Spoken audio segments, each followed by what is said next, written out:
Seattle, led by head coach Tom Flores, with a record of 5-8. Last year, the Seattle Seahawks only won 2 games, and Tom Flores told us yesterday, Hank, that he can see the light at the end of the tunnel right now starting to come for this team.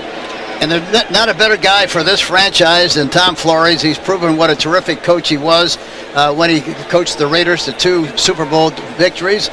He's a very patient guy, a good teacher, and understanding. He's the guy for this job. Okay, here we are. John Casey all set to kick off for the Seahawks. Johnny Bailey and Anthony Edwards. That's Edwards, number 83 in front, Johnny Bailey in back. And our ball game is underway. Bailey at the goal line. And Johnny Bailey gets across the 20 to about the 23-yard line. There is a flag on the play. Johnny Bailey coming back from an injury. Once again, tackle there is made by David Bratton. Once again, flag on the play. Initial call seems to be against the Cardinals.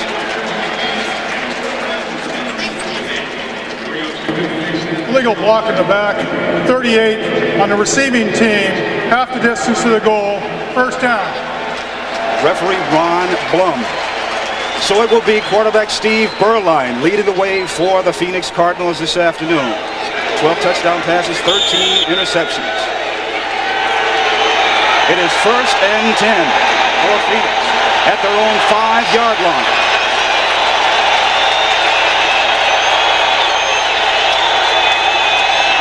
Beuerlein to throw from his own end zone.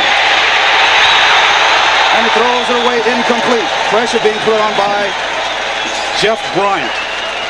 Okay, the offensive line has to protect Beuerlein this afternoon. Sharp, Wolf, Cunningham, Smith, and Rick Cunningham.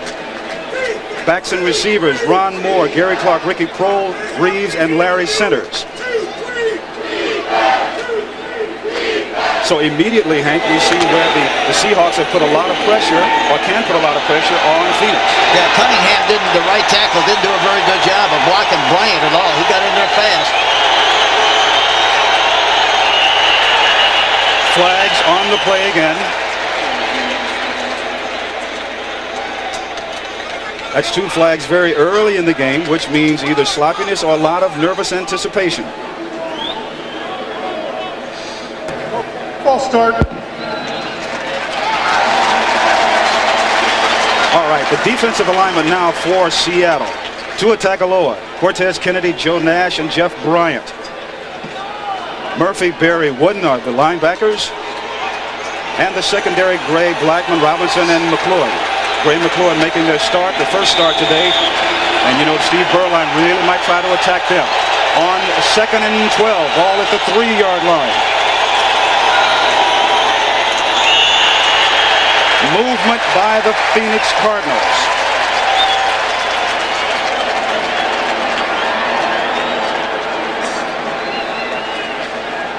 Watch the right guard here, Lance Smith. There you see him surging ahead prematurely, and that's the penalty on the play. So the Cardinals, Hank, are just digging themselves into a deeper hole here on their first possession of the afternoon. That's why you got to really be careful. You know, when you're playing in a dome stadium away from home, you're a lot better off usually to start playing defense than offense. This is Ron Moore. Moore struggles to get back to the line of scrimmage on 2nd and 13. That will make it 3rd down. And so the Phoenix Cardinals, who came in here with high hopes of getting a big victory this afternoon after coming off a loss last week, find themselves in a tremendous hole. And the worst thing about it is if they don't get the first down here, which is unlikely, Seattle's going to wind up with good field position. That's right. With that rookie great quarterback they have, there's no telling what will happen. 3rd and 13. Beuerlein from his end zone. It is incomplete, intended for Johnny Bailey. Eugene Robinson defending for Seattle. He had plenty of time to throw the ball that time too, Jim. You know, didn't have much of a push from the middle area. Got a little bit rushed from the outside, but the middle area, Cortez Kennedy didn't get off the ball very well and didn't provide any rush at all up the middle. So Rich Camarillo will be in now to punt for Phoenix. Kelvin Martin, number 84, the ever dangerous Martin. And Seattle should get real good field position out of this. Good high punt. Martin signaling for a fair catch, and he does at the 45-yard line. That is a punt of 43 yards and no return, and that's where Phoenix will take over, or rather Seattle will take over 1st and 10. Here's Rick Mirer, the rookie quarterback from Notre Dame. Many people are thinking he will be the AFC's Rookie of the Year this year. He has started all 13 games. This is the 14th game for him to be starting this year, Hank, and he's just full of confidence. Well, he's going to have a lot of competition, I think, too, from Bettis. Jerome Bettis from the Los Angeles Rams, the running back. Yeah, so ironic, two Notre Dame players. Battling it out, and now he has a battle with the Cardinals. 1st and 10. Mirer to pass. Throws. Intended for Farrell Edmonds, and it is incomplete. Farrell Edmonds, the fine tight end for the Seahawks. Here's the offensive line. Roberts, Brills, Donaldson, Hitchcock, and Andy Heck. Receivers and backs, Warren Williams, Martin Blades, and Farrell Edmonds. Donaldson really has done a good job in the middle of the center. Who they got from Indianapolis. He's a good one. It is 2nd and 10 from the 45 of Phoenix. The toss back to Chris Warren. Back home. Warren still on his feet. He's gone. Touchdown Seahawks.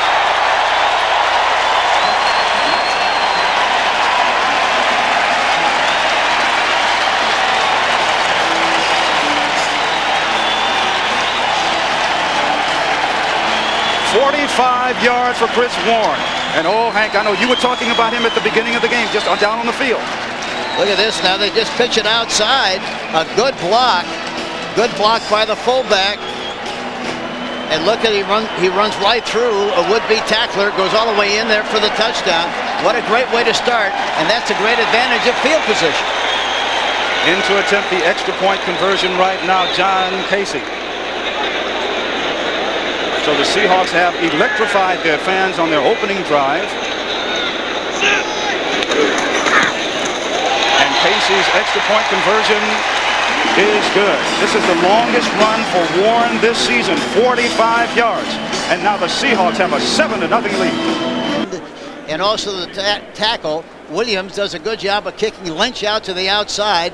And of course, the running back Warren does a super job of going through a would-be tackler, goes all the way in for the touchdown. Terrific execution on the play. Hank, that was the Seahawks' longest run from scrimmage this year, 45 yards. And now John Casey all set to kick off again. Short, high, Johnny Bailey at the 9. Bailey finds a hole, gets to the outside, has some running room. Johnny Bailey knocked out of bounds at the 40-yard line by the kicker and John Casey. And that's where Phoenix will take over 1st and 10, a return of 30 yards. And now Phoenix has a lot better field position than they did their opening drive. And Bailey does a good job in those kickoff returns. He came into the game with a 23-yard average on the returns. And there's an injury on the field to a Seahawk player. That's Michael Bates. Looks like there was a face mask right there. And he is sitting up right now, which is good news. That is number 81, Michael Bates. Yeah, and you know what happened? I think he grabbed the face mask and his fingers went through the mask and hit him in the eye.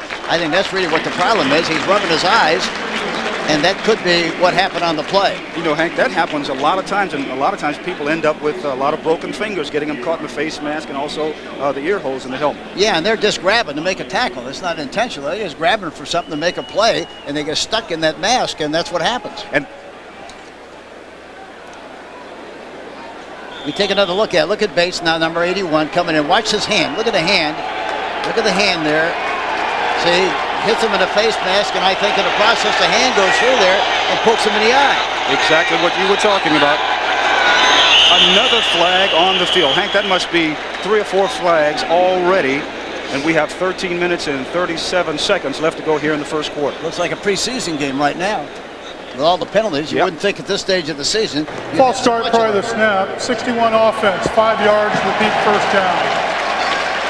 And that's the second penalty on Lance Smith. And Joe Bugel has to really just hate that altogether. 4 penalties already for 13 yards. 13:37 left to go in the first quarter. Seattle has a 7-0 lead over Phoenix. Beuerlein tosses back to Ron Moore. Moore struggling, gets back to the line of scrimmage, picks up a couple of yards. Eugene Robinson in on the tackle for Seattle. Ron Moore, who Hank told us was a cookie monster. He loves cookies, and look at what he's done so far this year as far as a rookie rusher.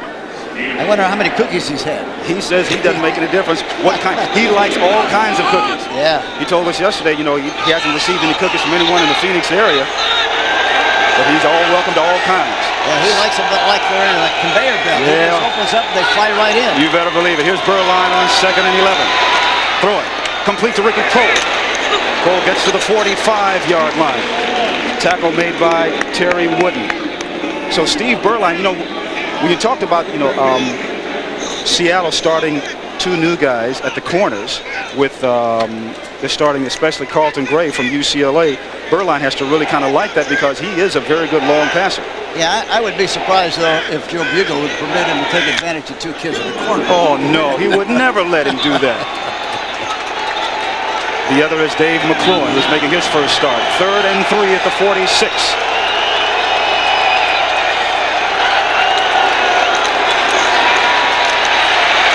A lot of time. Beuerlein throws. Complete. That's Ricky Prohl again. Enough yardage for the first down. A pickup of 18 yards. And boy, he really threw that one on the line, didn't he? Yeah, he's got a gun. He had plenty of time to throw the ball, got a rush from the outside, but was able to stay into the pocket and get rid of the football. And, you know, they had a stunt in the outside with the tackle going outside and the end going inside. No team in the National Football League, I don't think, throws the ball 18 to 20 yards deep down the field as well as Beuerlein and this Cardinal team. On the 38-yard line of Seattle, 1st and 10. This is Moore. Inside the 35 to the 34-yard line. You know, when we were talking with Ron Moore yesterday, he was so quiet and non-assuming. Oh, remember he told us that his idol in the National Football League was someone that we all love, and of course that's a great running back for the Chicago Bears, Walter Payton. Well, he's a hero of a lot of guys. You know, he really is, you know, and justifiably so. But he lit up like a Christmas tree when he talked about Walter. Oh, absolutely. Pickup of 3 yards, 2nd and 7 at the 35. Look at all the room on the left side with this receiver on the left side. There's a lot of space there. See if he's changing the play and does something there. Nope. They run to the left. This is Moore again. Moore picking up a couple of yards. 11 minutes left to go in the first quarter. The Seahawks have a 7-0 lead on a 45-yard touchdown run by Chris Warren. How about that, Hank? Minnesota taking care of Green Bay. Yeah, that's kind of a surprise. But, you know, they're a very good team defensively. They got McMahon back, I think, and he makes a big difference. They don't score a lot of points with him, but somehow, some way, he finds a way to win. He's always been a winner. He threw 3 touchdown passes today. Yeah, did he? Yes, yeah, indeed. Well, that's understandable. 3rd and 4 at the 32. 7-0 in favor of the Seahawks. Beuerlein throwing to the outside. Complete to Gary Clark. Pickup of 13 yards. You know, remember we talked to Joe Bugel yesterday? He said that Steve Beuerlein is the best medium to long passer that he's ever been around, and that's quite a compliment. Yeah, it really is. But see, there's another. I mentioned that a little while ago. The intermediate patterns, he throws them terrifically well. And that time again, he had plenty of time to throw the ball, and the ball was right where it had to be thrown. So now the Cardinals are on the move. 1st and 10. 10 minutes and 10 seconds left to go in the opening period.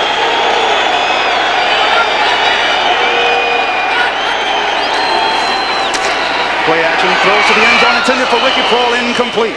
Eugene Robinson defending for the Seahawks. Just a little bit too long. Just a little bit too long. He tried, dove for the ball, but couldn't reach it.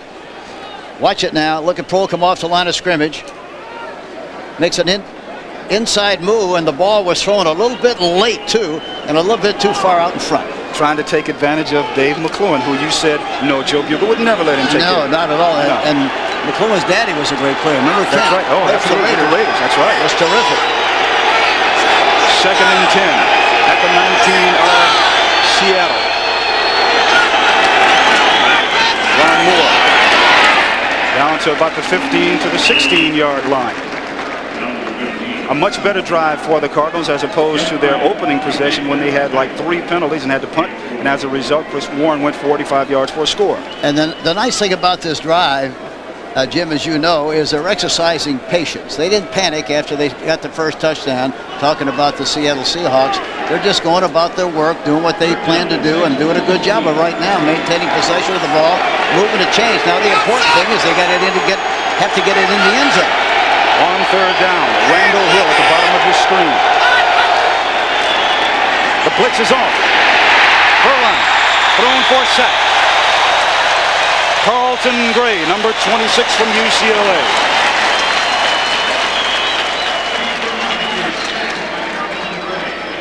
And he came right up the middle, right into his face. Here he comes. Gray comes in there, makes a hit, and he gets some help from some other people on that defensive front of the Seattle Seahawks. That was a tough play to lose yardage, that much yardage on the play. So it will be 4th down for Phoenix. Greg Davis is in now to attempt a 41-yard field goal, and this year he is 3 of 8 from this distance. And it is blocked at the line of scrimmage and rolls into the end zone, no good. So with the blocked field goal, 8:43 left to go in the first quarter. Seattle on top, 7-0. So the frustration continues for Phoenix. David Brandon blocks the field goal. Seattle 1st and 10. Handoff to Chris Warren in the backfield, and he's thrown for a loss. Okay, watch Brandon right in this middle area, right in here. He gets to push, blocks the kick. Number 51. Here you see him get the hand up. Blocks the kick. Great penetration by Brandon, number 51. All those special teams do so much for you, and that's what you were really preaching when you were coaching. Well, you know, there's 32 plays on the specialty teams. There's a lot of business to do and take care of. You don't do a good job. Mirer going deep. Beautiful catch by Calvin Martin.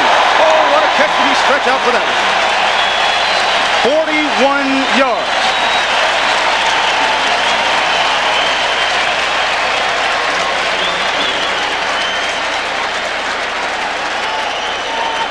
Watch Martin coming off the line of scrimmage. See, the defensive back turns his knees to the inside, takes his eye. He's got man-for-man coverage, takes his eye off the receiver, gets caught on the deep pattern, and Williams does a fantastic job of reaching and stretching for the ball. He really did. Kelvin Martin, that was his 50th catch of the year. This is Chris Warren again. Warren to the outside. He's at the 30. Slip runs Lorenzo late. He's on his way. Out of bounds at the 16, 18-yard line. Michael Zordich, that's a pickup of 19 yards.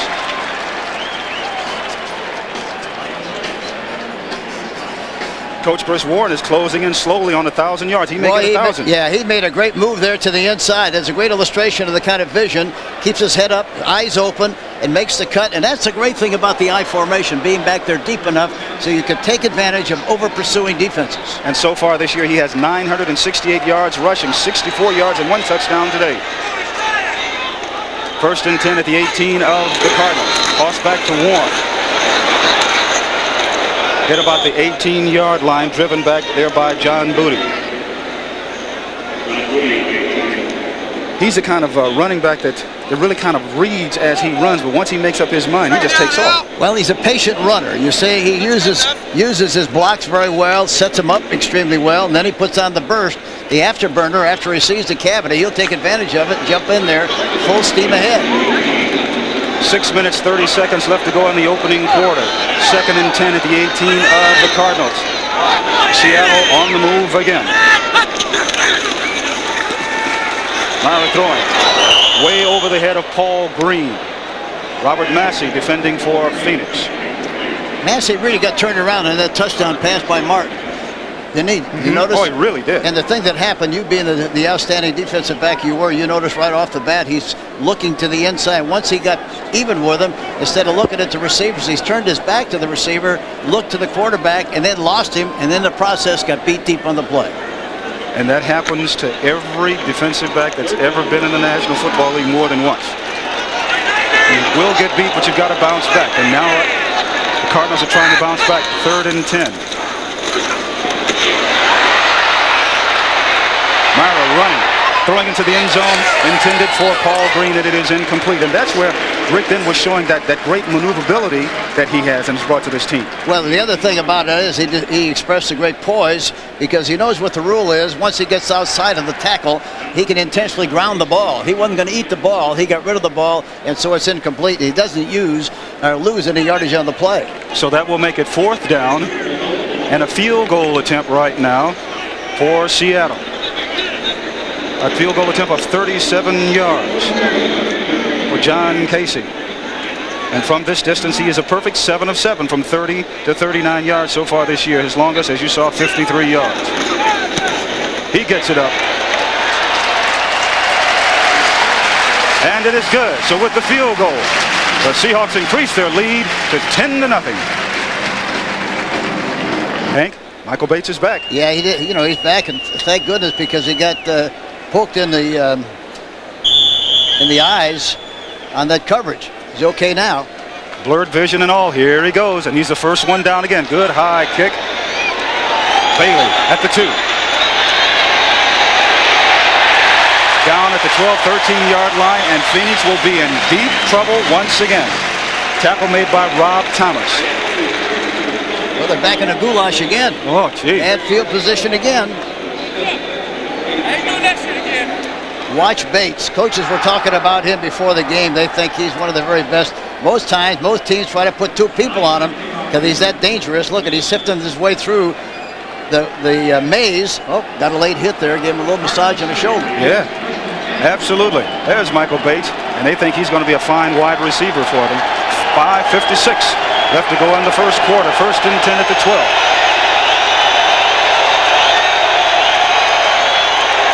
Beuerlein still has the ball. Throws. Complete to Gary Clark. Clark still on his feet. Gets up to about the 39-yard line. Pickup of some 28 yards. Gary Clark, the free agent from Washington. And it's about time. A lot of people are thinking that he really showed his stuff. Yeah, right, that's right. And, of course, watch the protection on the play. And, again, I hate to keep bringing it up, but this is another pattern. It's deeper than normally people throw in the 18, 20-yard area. Look at the time he has to throw the ball, and look at the big void right in the middle of that zone. He makes the catch and takes off and picks up good yardage on the play. 1st and 10 at the 40-yard line of Phoenix.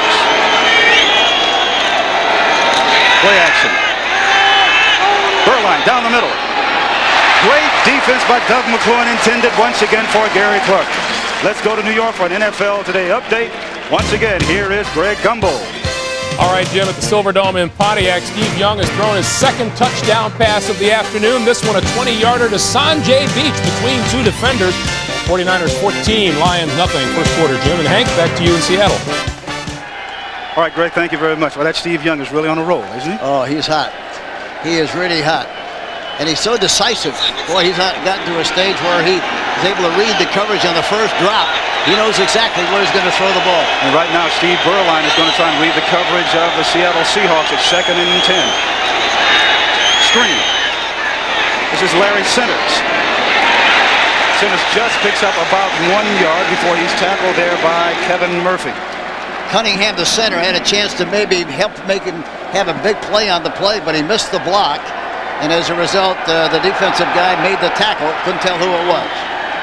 You know, it's interesting talking to Beuerlein yesterday. He says, the guys shouldn't be talking about winning one for Joe Bugel so he can keep his job. They should start to win because they're sick and tired of losing. Well, you do first things first. If you win, then everything else takes care of itself. Absolutely. But they're trailing now 10-0, 3rd and 8. Beuerlein deep down the middle. Intended for Randall Hill. He has it and scores. 58 yards, and it's time to boogie in the end zone. Yesterday, remember, we were talking to Beuerlein. He said, we've got to get the ball deeper to Randall Hill. Lower right, watch Randall Hill, number 81. They evidently have a zone. He ran right through the zone. There was a short man and a deep man, and he ran right by both of them. And Blackman was right behind him, and he ran right by him and into the end zone for the touchdown. That's a Cardinal sin as far as a defensive back is concerned. You just can't let people just run right by him. It doesn't have to be a Cardinal sin. It's just a sin. Just a sin to anybody. That's right. Doesn't make a difference what team it is. That's right. And the extra point conversion is good. So just like that, the Cardinals are back in the game. They trail the Seahawks 10-7. 81, Hill at the bottom of the screen, and McLuhan 44. Now, it's obviously a zone defense with double cover, but Blackman, 25, did not take the right angle. He took a flat angle, and in the process of coming flat, Hill ran right by him and caught the touchdown pass. You know, Hank, we've got to be related. Randall and I have got to be related. Boy, that's speed. That's you better believe it. We have to be. There's the kickoff by Davis. Here is Michael Bates, 1 yard deep in the end zone. Bates gets across the 10 to about the 13-yard line. And that's where Seattle will take over 1st and 10. And the Seahawks have a 10-7 lead. Were you referring to the catch or the dance in the end zone? The dance. Absolutely, the dance. I didn't have good hands when I played anyway, so I've got to go with the dance. 4:14 left to go here in the first quarter. The Seahawks have a 10-7 lead over the Phoenix Cardinals. Rick Mirer in at quarterback now for the Seahawks. Chris Warren in the backfield. He already has 1 touchdown run of 45 yards. Warren again, still on his feet to about the 15-yard line. You know, you still look at that Minnesota-Green Bay score, and what a big victory for the Minnesota Vikings. Yeah, Green has done a terrific job there, especially with all the problems he had at quarterback. Atlanta, this is quite a surprise, too, getting a lump from Washington. Houston is hot. Man, they're hot. Rams are getting beat by Cincinnati, 15-3. That's the final. Yep. Boy, that's another big surprise. That's right. Cincinnati, their only 2 victories this year have been against the 2 LA teams. 2nd down. Mirer complete to Kelvin Martin, who fumbles the ball. It's picked up by John Booty and is ruled incomplete now. One official ruled that it was a completed pass. And now we'll see what the replay shows us. And Booty did a good job that time. Don't try to officiate the game. Pick it up and run with it. Let him decide, make that decision. Now he was down. Knees were down. That's a good call. So the Seahawks will maintain position. That is enough yardage for the first down. It will be 1st and 10 at the 29-yard line of Seattle. 3 minutes, 29 seconds left to go in the opening period.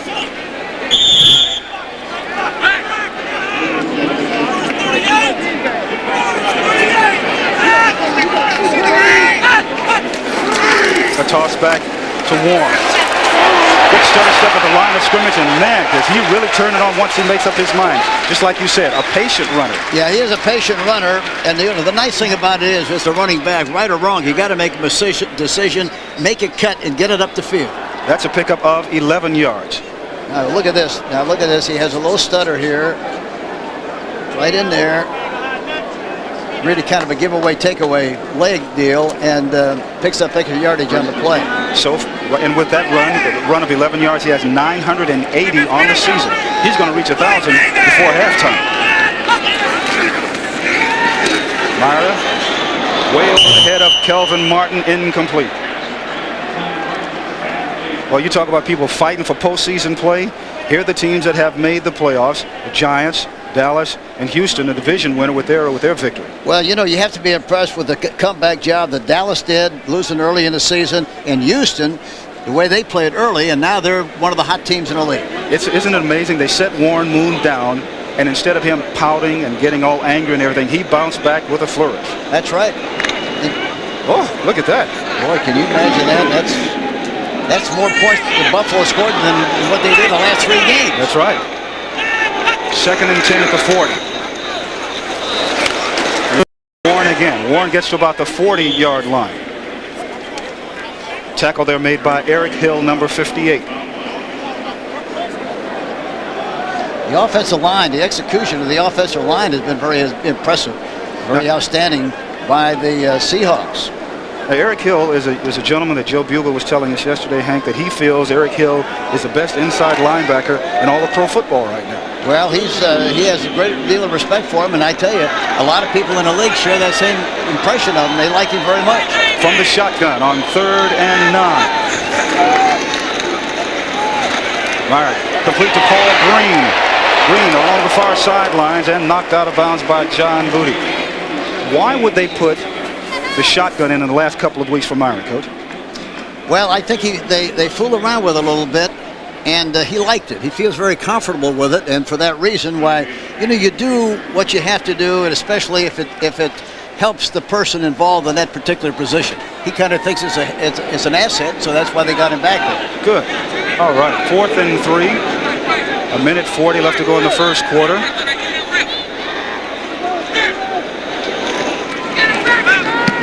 Johnny Bailey back to receive this nice, high, long punt. He lets it hit at the 10. And it goes into the end zone for a touchback. It will be 1st and 10. A punt of 53 yards. And this is the holiday season and a lot of great bowl action coming up. Christmas Eve Day. Kick off your holiday weekend when CBS Sports presents the John Hancock Bowl, coming up live from El Paso. This year's Hancock Bowl features a Southwest shootout with Doak Walker Trophy at stake.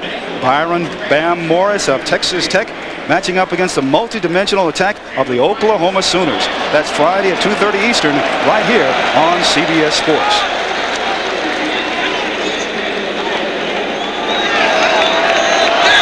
Here's Beuerlein, the quarterback. The toss back to Ron Moore. Moore met at the line of scrimmage.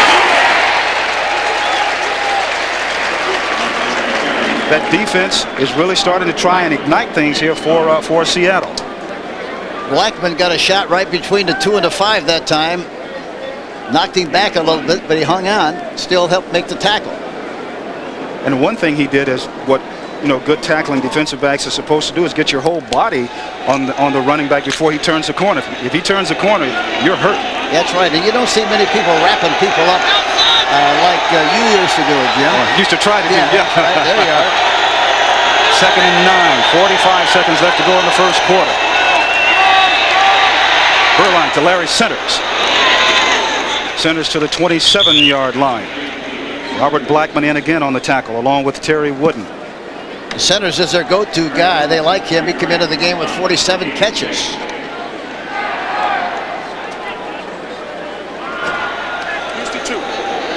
So the Seahawks jumped off to a 10-0 lead. 45-yard touchdown run by Chris Warren and a field goal. But then the Cardinals bounced right back on Steve Beuerlein's long touchdown pass to Randall Hill.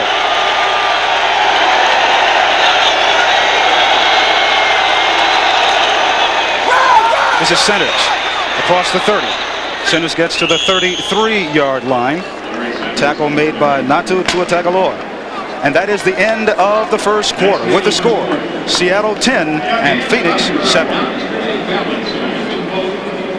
I'm Jim Hill along with Hank Stram. It is Seahawks leading the Cardinals 10-7, and Beuerlein said he was going to throw it, Coach. Yeah, and I like Beuerlein. He's got a lot of poise, and he's all business. All that's missing with him is a briefcase. That's it. He's all business. He's going to try and take care of business on this drive. 1st and 10.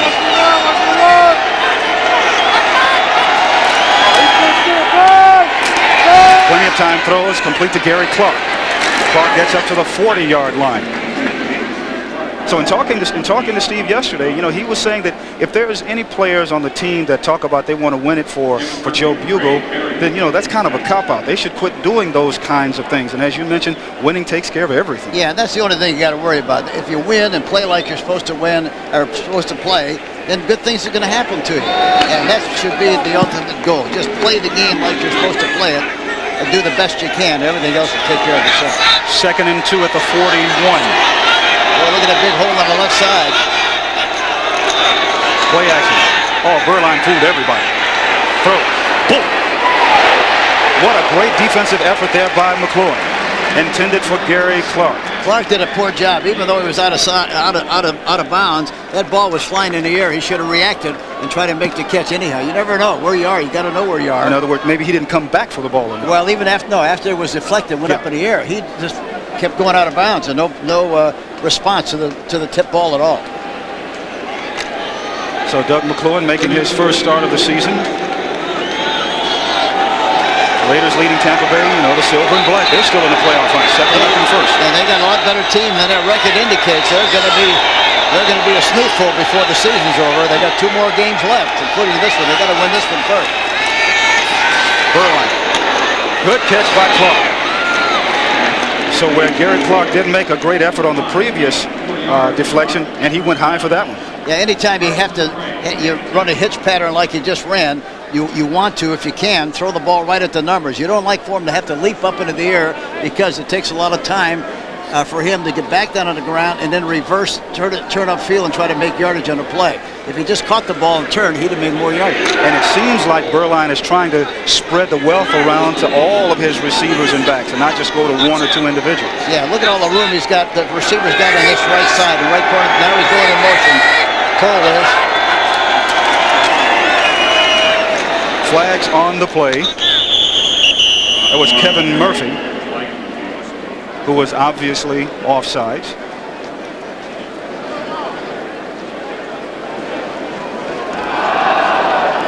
And our referee this afternoon, once again, Ron Blum.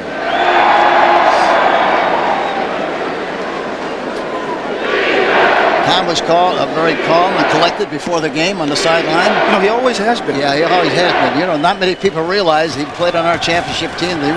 Our team that won a Super Bowl game. He's the only guy in the history of the Chiefs that had a perfect passing record. He was 1 for 1. And in the game between the San Diego Chargers and the Chiefs, right before the half, it was raining. It was a crazy day. Tom went in to hold for the extra point. We faked the kick. We threw a pass to Bobby Holmes, and he went 55 yards for a touchdown. Brilliant call on your part, right? Great execution. One of many brilliant calls by Hank Stram. 1st and 5 at 50-yard line. Is Ron Moore. Moore gets into Seattle territory. Gets down to about the 47-yard line. Tackle made by Murphy and Tua Tagovailoa. And the funny thing about it was he's bleeding. Broke his nose on the play, and he's coming off the field. And I couldn't tell whether he was laughing or crying. And I said, Tom, what are you crying or laughing? He said, well, I'm doing both, Coach. He said, I'm laughing a little bit because I threw the touchdown pass. I feel good about that, but I'm crying because it hurts. Yeah. Been a lot of tears for Joe Bugel so far this year. But it's amazing. Of their losses, they have 8 losses by 7 points or less, and the Raiders have scored again. Yeah, there's no way in the world. I still think he's done a good job, and I think he deserves to be the coach of the Phoenix Cardinals. This is Ron Moore again. Moore struggling to get down to the 45-yard line, which is short of the first down. Cortez Kennedy in on the tackle for Seattle. And Kennedy, he played so well last year. He was fantastic. Last year he wore number 99 in honor of Brown. He's, the great player for the Philadelphia Eagles. He wore 96 before that, changed it to Brown, and he played the entire season as a dedication with that number to Brown. Now he went back to his old number, and he's not playing, not because of the number, of course, but he's not playing nearly as well as he did a year ago. Not nearly as well. He's going to try and improve that this afternoon. Short yardage, 3rd and 1. Moore. Looks like he got enough yardage for the first down. When you talk about Cortez Kennedy, he's Defensive Player of the Year last year, and he said he wanted to get more respect from people all over the league. Well, he got it because now they're at least double teaming him on passing situations. Yeah, that's right. And of course, the thing that happened, they were double teaming him last year, triple teaming him on some occasions, and he still was able to make a lot of big plays. He hasn't done nearly as much of that this year. So now the Seahawks are talking about moving him around from one side of the line of scrimmage to the other in order to create confusion for the offenses. But it's 1st and 10 at the 44. Beuerlein stumbles but regains his balance, throws. Intercepted. Eugene Robinson. The officials are saying he is down at about the 24-yard line, but that's Eugene Robinson with his 8th interception of the year. He's been all over, and Beuerlein just shaking his head because the ball was tipped. And Beuerlein is such a perfectionist. He doesn't like to throw interceptions and make bad plays. He's disturbed about that one, about the fact that it was tipped. That was Beuerlein's 14th interception of the year. So the ball was tipped by Carlton Gray. 10 minutes and 50 seconds left to go in the second quarter. 10-7 Seahawks. So that we've seen so far. Eugene Robinson, who just came up with his 8th interception of the season. And that puts him one behind the leaders. Odom's of Buffalo, Woodson of Pittsburgh. And he's a fine defensive back, and so he just came up with the interception to give his teammates, the Seahawks, the ball. 1st and 10 at their own 24. Wow. Handing off in the backfield. You know, it's really amazing when you look at Rick Mirer, Hank, and the composure that this young man has. Well, this is the first time I've had a chance to see him play professionally, but I'm amazed how smooth he is. You notice how he's very fluid, very smooth. Everything doesn't get shaken up. He's very much like his coach, Tom Flores. Tom was that kind of a quarterback. And of course, coming from a big program like Notre Dame, you know, he's played in front of bigger crowds, so he's used to big time atmosphere. You're right. This is a toss back to Chris Warren again. Warren still on his feet. Up to the midfield stripe. Tackled by Eric Hill. That's a pickup of 25 yards for Chris Warren. Looked like Blades, number 89, got a good block downfield also. Williams out in front. He gets a good block. I think that's Blade out there trying to make a block. Beautiful execution. I tell you, we've seen some big holes here. Good blocking by the lineman. 104 yards on 9 carries. That puts him over 1,000 for the year. He has 1,008 yards rushing for Chris Warren.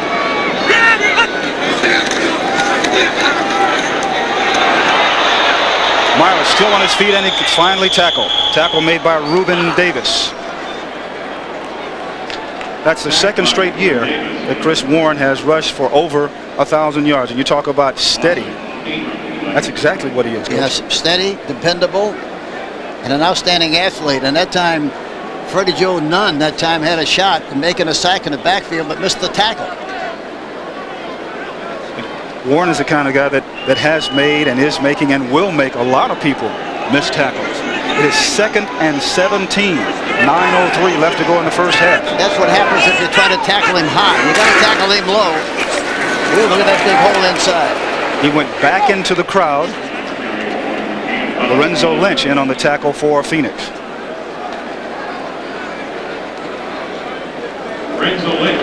Those 49ers, that's Steve Young again. Oh, Hank. Kansas City losing 17-0 at home to San Diego. Well, who the fuck?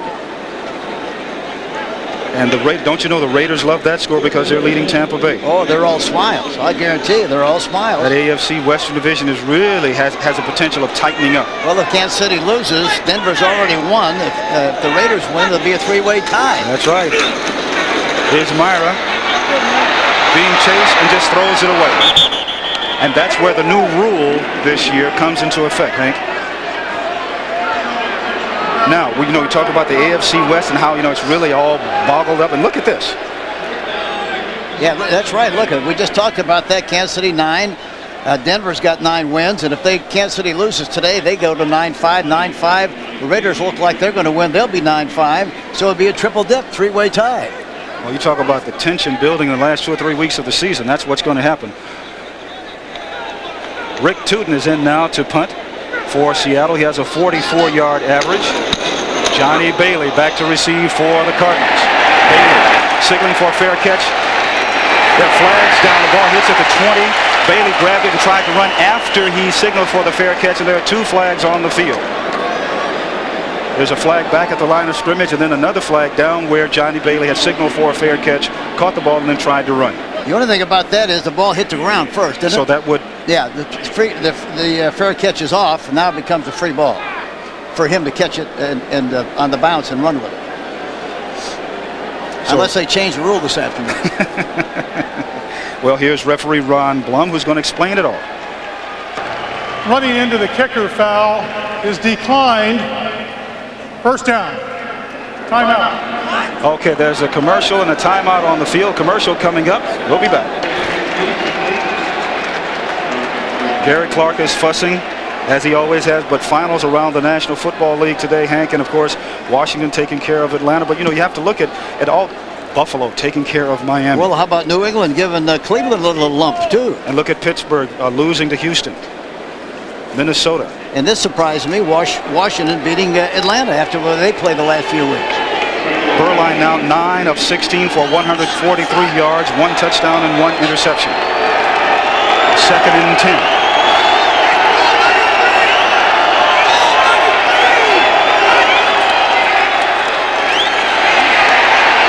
Beuerlein. Good defense. Excellent defense by Raphael Robinson. Looked like Robinson was the intended receiver then, Hank. Yeah, well, you know what happened is a rollout to the left side is tough for a right-handed quarterback to throw to his left. He got some pursuit from the inside, didn't get a chance to get set real well, and Robinson almost sucked that one up right out of the O-zone and made the interception. Pass was intended for Randall Hill. 7:52 left to go in the first half.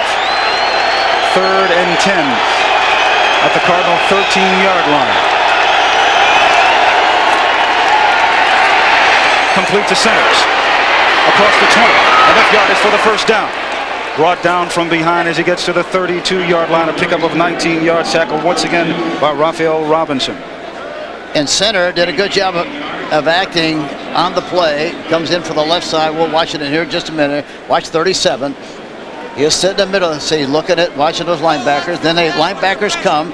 He goes down the field to make the catch. Does a good job of carrying the ball away from pressure. Goes down the sideline and picks up the necessary yardage for the first down. But he had to do a good job of acting. Make sure he read the linebackers so they would come forward so he could go beyond the linebacker. And he has great speed to go along with it. This is a toss back to Ron Moore. Moore trying to get around the corner, bumped out of bounds by Blackman.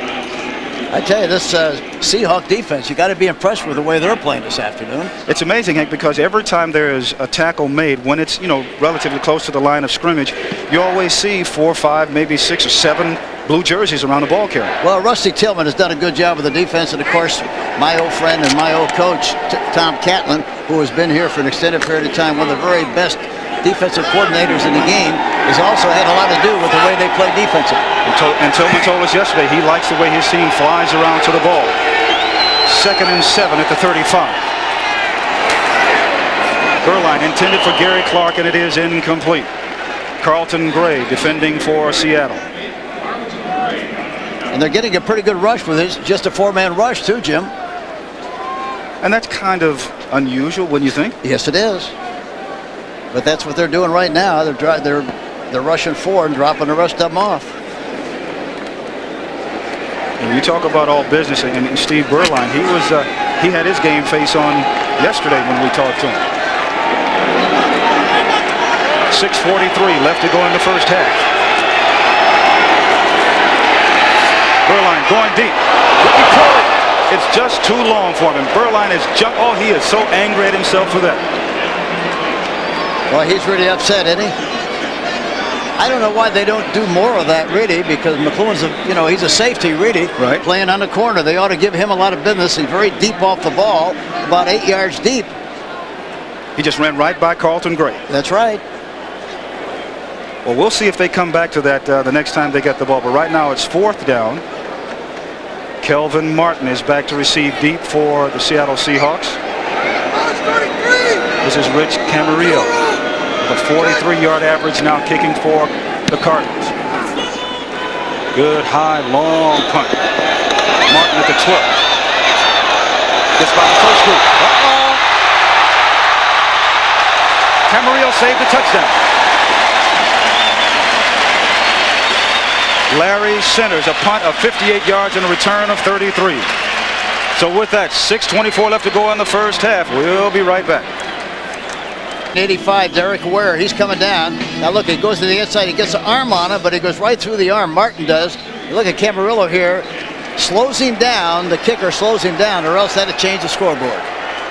Yeah, and Tom Flores knows. He said, we just missed it. Full of happiness, full of happiness. Yeah, 1st and 10. Mirer. Plenty of time now, starts to run. Gets back to about the 45-yard, just about to the line of scrimmage. Tackle made by Keith Rucker.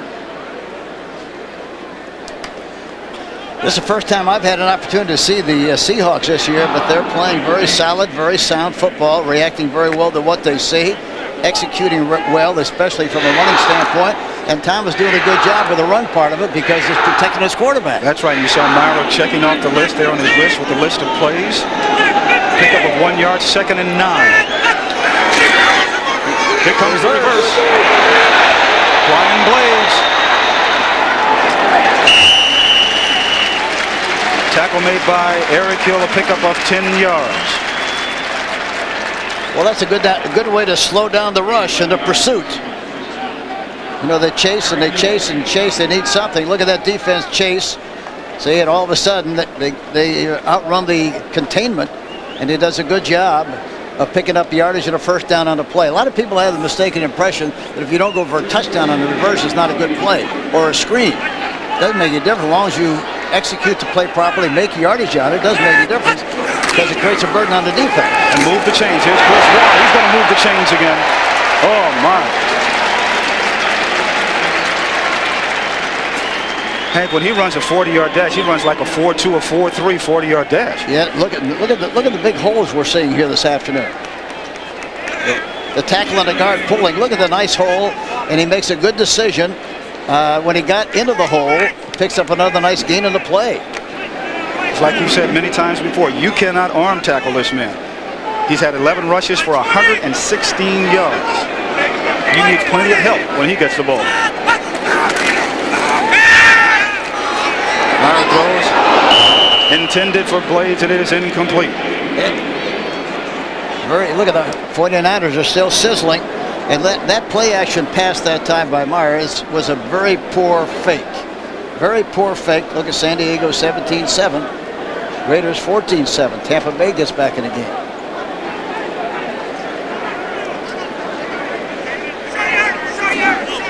Take a look at the fake now. Look at how much space between the back and the quarterback. Too much room. Wouldn't sell anything. You got to be a good salesman on the play action fake. Put the ball in the pocket, take it out.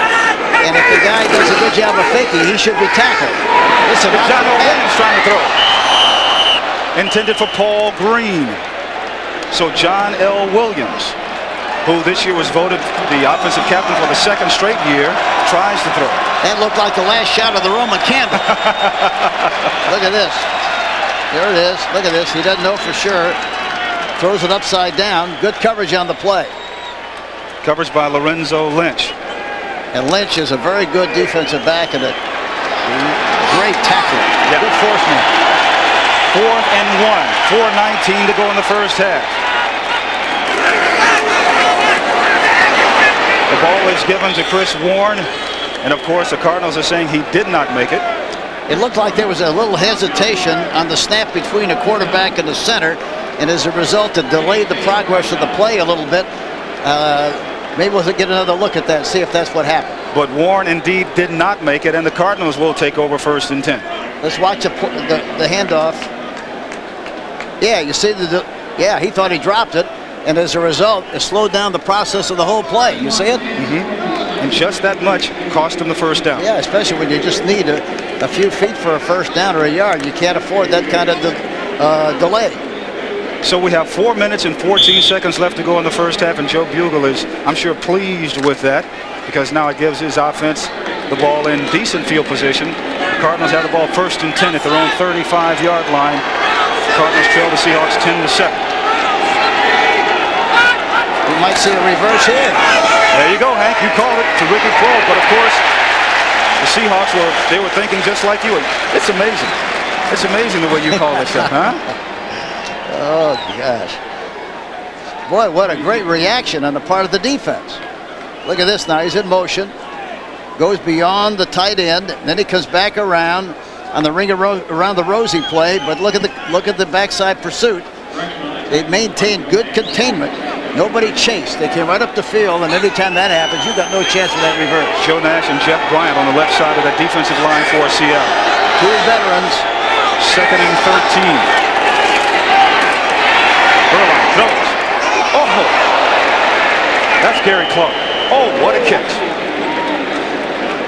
Well, that's a big league catch, I'll tell you. He had to come back for that one, and usually, because you got no help with the body, all hands, you don't catch that one very often. I tell you what, Beuerlein should take Clark out to dinner. Because you talk about a highlight all-pro catch.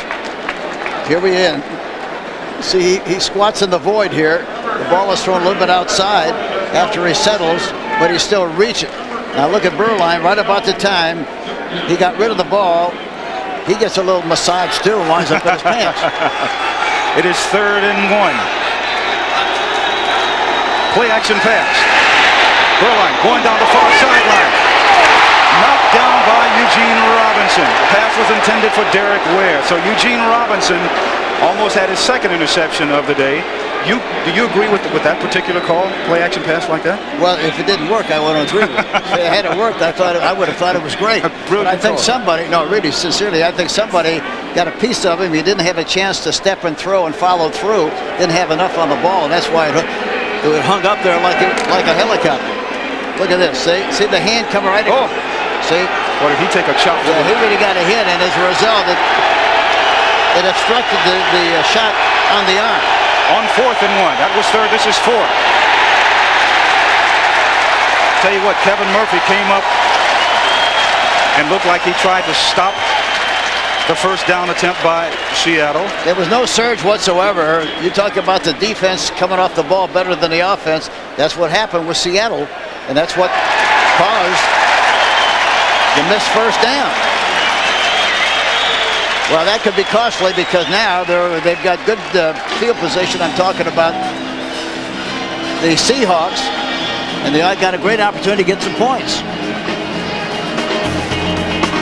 Side take off, and watch Blackman, number 25, come across. Look at that. He stops him there, and of course then Murphy comes in from the inside and cleans up and stops the play.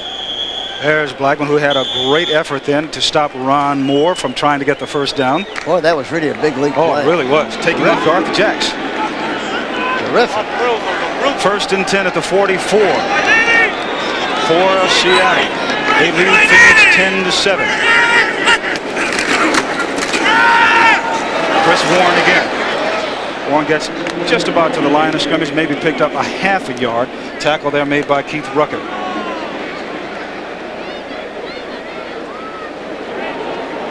You look at this Chris Warren, and you just can't help but be impressed more and more. And if it's true that running backs get better as the game goes on, you can imagine what his numbers might look like at the end of the game. Well, you know, I've said this many times during the course of a game, but every great back that I've ever talked to in the league, they all say it takes 12 to 15 carries to get in the flow and rhythm of the game. And that's why they're so much better in the 4th quarter. Well, if that's true, well, there's trouble ahead for the Cardinals. 2-minute warning. We'll be back. Left to go in the first half. Seattle leading Phoenix by a score of 10-7. Coming up on the NFL Today halftime report, Greg and Terry with all the scores, highlights, and latest information. So we've had a lot of action here in the first half, Hank. Yeah, it's been a good game. Really has. And it's an illustration of, it doesn't make any difference what the record is. You still have to play the game, and you still have to play hard. That's what both teams are doing. 2nd and 10 at the 44 for Seattle. Mirer, good protection, throws complete to John L. Williams. It pops up, and it is ruled a dead ball where he went down about the 35, 36-yard line. Boy, good touch that time by Mirer. Terrific touch.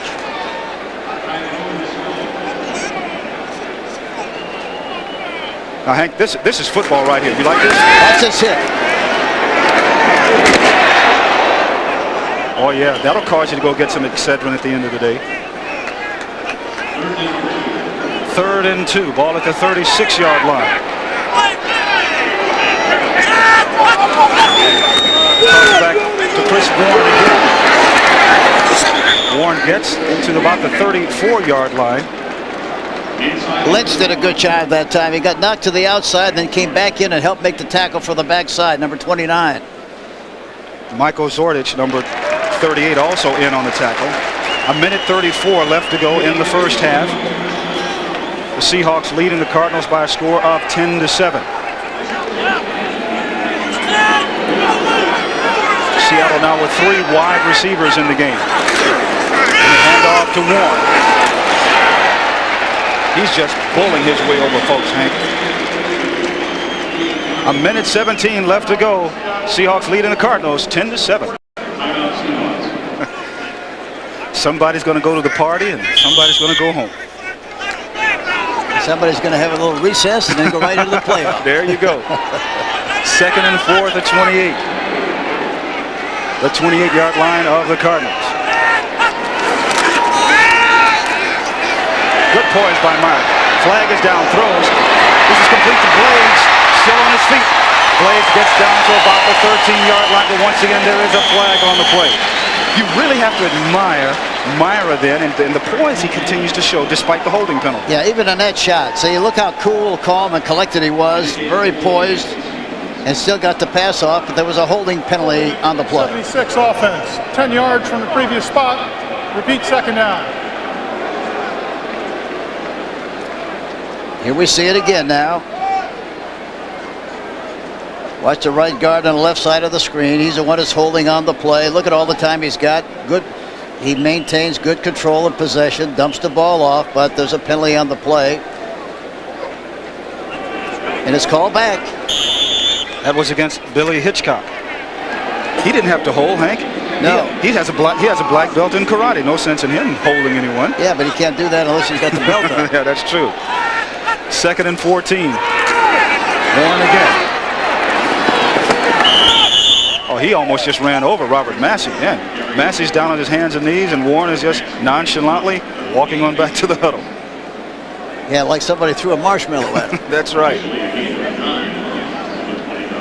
You know, you were right when you were talking to Tom Flores, and he says he can start to see the light at the end of the tunnel as far as his Seahawks team is concerned, because they do have a very young team. Well, they have, and I think he's, as I mentioned earlier in the show, he's doing the right thing the right way, and he's a very, very patient guy, understanding.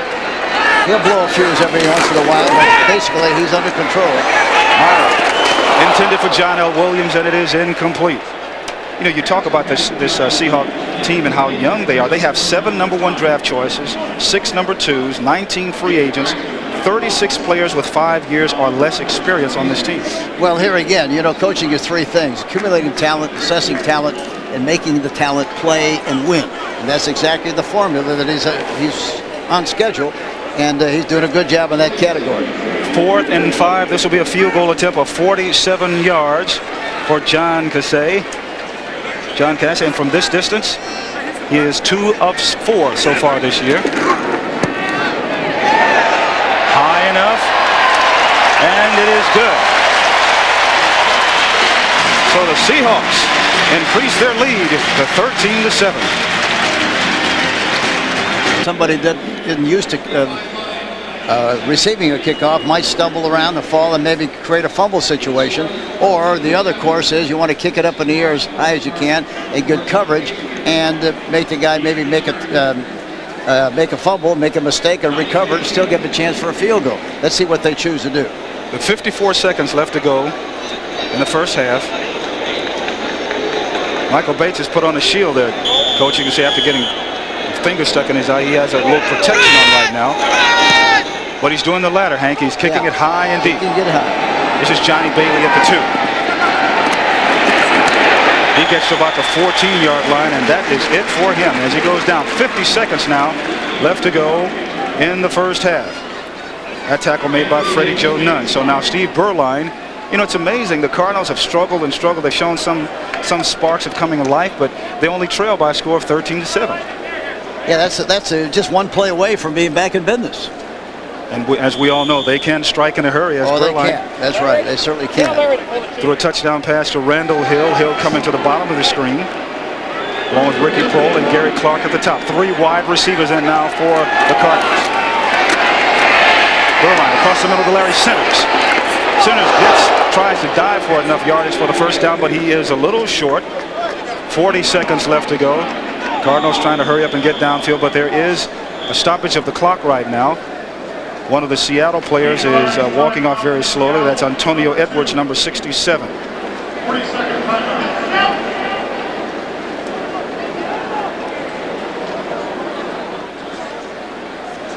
So the score is 13-7 here. They're the final scores from the rest of the day so far. Highlights, more scores coming up at halftime with Greg and Terry back in New York.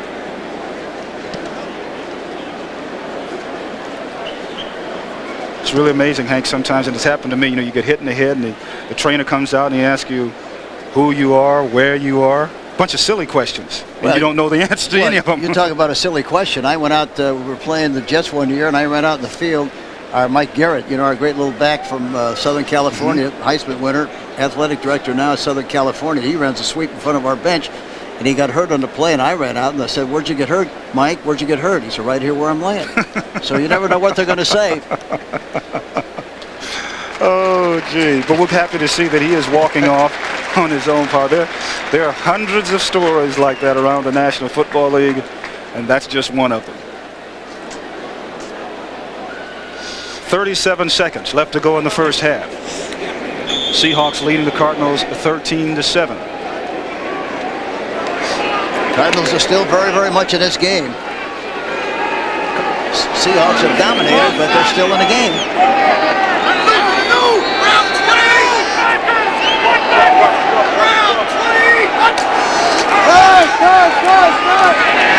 Beuerlein tries to deliver the ball and gets it hit. The ball is loose.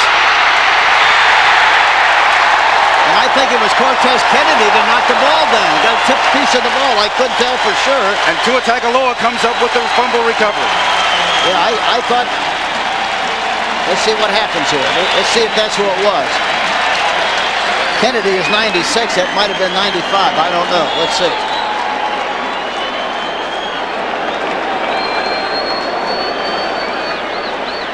He just flubbed it. That's 72, Michael Mirer.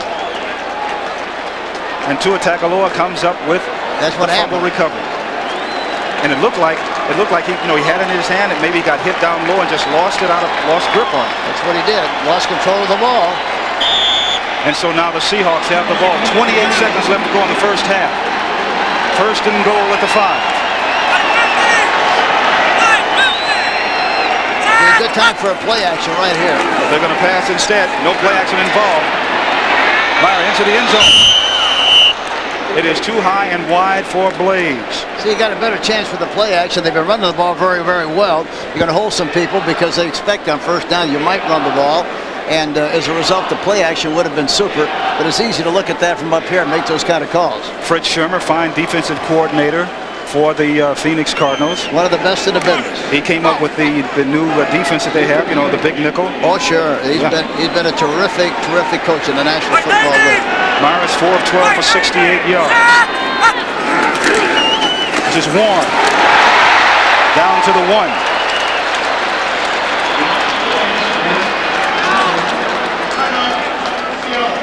John L. Williams.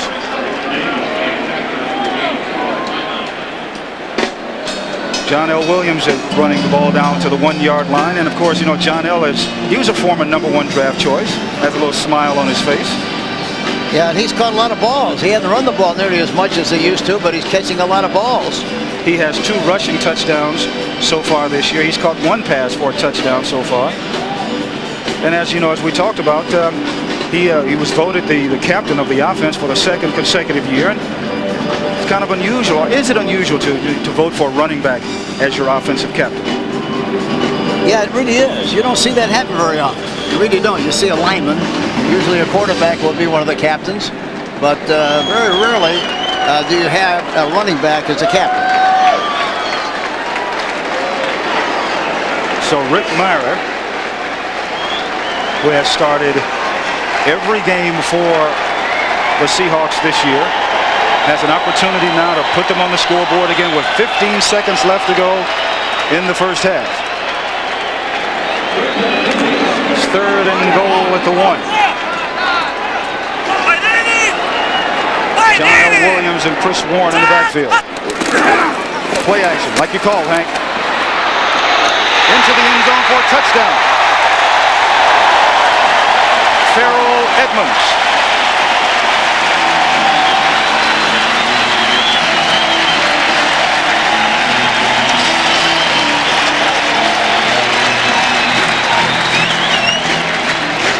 Let's take a look at the fake now. Still not a good fake, but it held the linebacker in good shape. The outside linebacker was coming on the play. Like Myers' reaction on the play. Oh, yeah. You bet. Yep. Well, once again, Coach, you're right on the mark. That's what'll get him in there. Well, that play action is tough down in here because, you know, they got the option, meaning when you play action, you got the option of the run or the pass, so they have to dig in tough to stop the run first. If they do that, take a sniff of that fake, why, you got a chance for the touchdown. And Casey's extra point is good. 10 seconds left to go in the first half. Now you talk about young men that have come in and helped to turn a team around. Last year, the Seahawks were 2-14, and look at what they are. Look at where they are right now this year. And the comparisons. You think he's in some pretty good company? Oh yeah, he has big league company in it. Well, it surely is. Well, they think he's going to be a big-time player, and he's off to a big-time start in his rookie season in the National Football League. Yeah, he's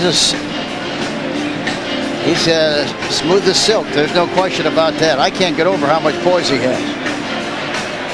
You know, we talked to him yesterday. You know, he was talking about he doesn't have a particular go-to guy. He likes to spread the wealth around. He was very cool when we talked to him, very calm. Well, the nice thing about that is a lot of times if you're not careful, especially a young quarterback will have predetermined feelings about who he's going to throw the ball to before the ball is snapped. See, and if the guy's covered or not, he's still going to throw the ball. If you're open-minded about it and hit the open man, evidently that's what he's doing, then he's going to do a much better job because he's just going to hit, you know, just wing it, and whoever's open, he's going to throw the ball to it. Well, he is their man of the future. And for them, they want to have their future right now. And right now, with 10 seconds left to go in the first half, the Seahawks lead the Cardinals by a score of 20-7.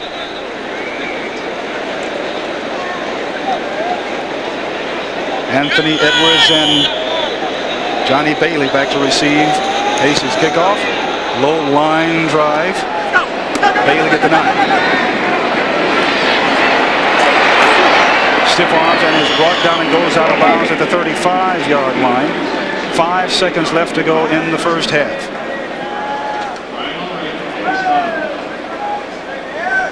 So mistakes, as we all know oh so well. You know, sometimes people talk about this game, Hank, and they say it's the execution that is the most difficult. The game is simple. It's the execution that is the part that causes so many problems. Well, it's always going to be the same game. I don't care how you know what the time frame is as far as years are concerned.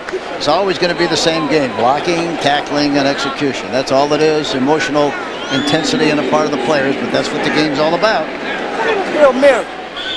And so Beuerlein takes the snap and goes down on one knee, and that will end the first half of play. That is the end of the first half with the score: Seattle 20, Phoenix 7.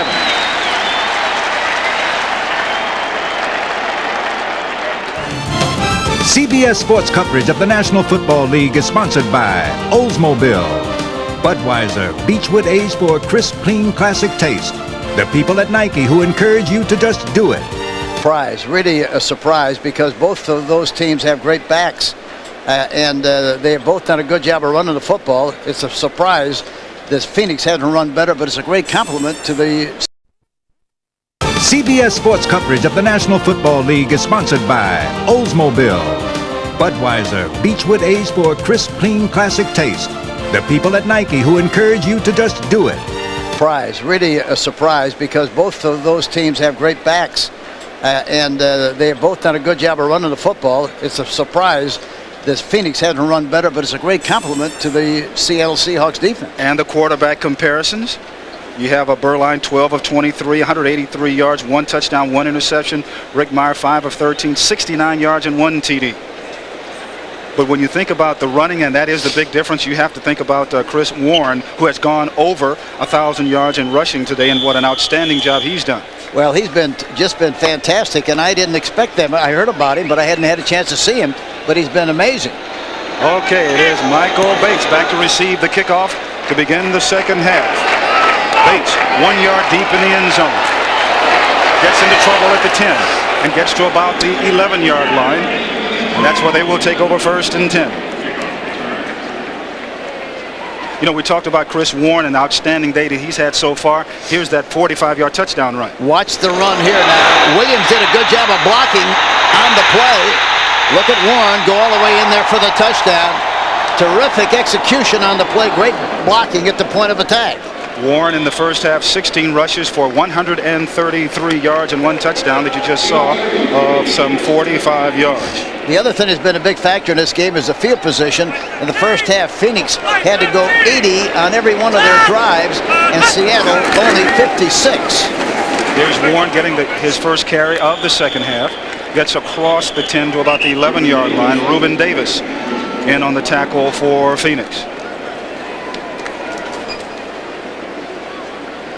Yeah, I was surprised to see that picture. I didn't even know they took pictures way back then. Oh yeah, Hank. We were sitting on that one for 2 days, hoping you wouldn't find out about it. And then you've been talking about it for 2 days, and people are saying, "Oh no, that's what we're going to show him." But it worked out good. Yeah, that's a great picture. Seeing Tom in the picture too. Was that the best call you ever made? That was a good one. That was a good one. One of many. Here's Mirer, slides up to the 15-yard line on second down. We're just beginning the second half of play from here in the Kingdom. Seahawks jumped out to a 7-0 lead on Chris Warren's 45-yard touchdown run. Then John Casey kicked a 37-yard field goal to make it 10-0. The Cardinals came back. Beuerlein to Randall Hill, 58-yard touchdown pass, made it 10-7. Seattle kicked another field goal. Mirer to Edmonds, and it's now 20-7. Now Phoenix has to keep him in the goulash here to get a good field position on the play. Good defense. Excellent defense by John Booty. Yeah, that was a terrific job and a good rush on the play by Freddie Joe DeMont. Pass was intended for Rob Thomas.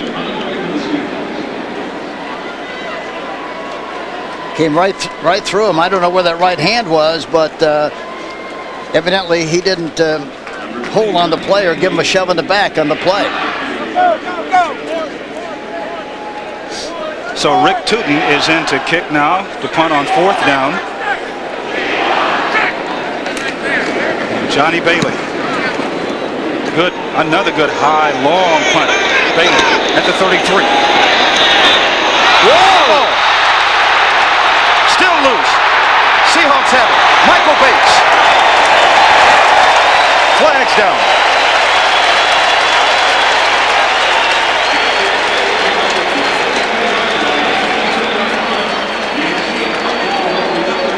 Joe Bugle has to just want to. That's frustrating. Oh, gee. You do what you have to do. You stop them. You're going to wind up with good field position, and then you turn it over on the play. So now we will wait for referee Ron Blum to sort it all out. Tom is really massaging that gum, isn't he? Oh, he's done that for a long time.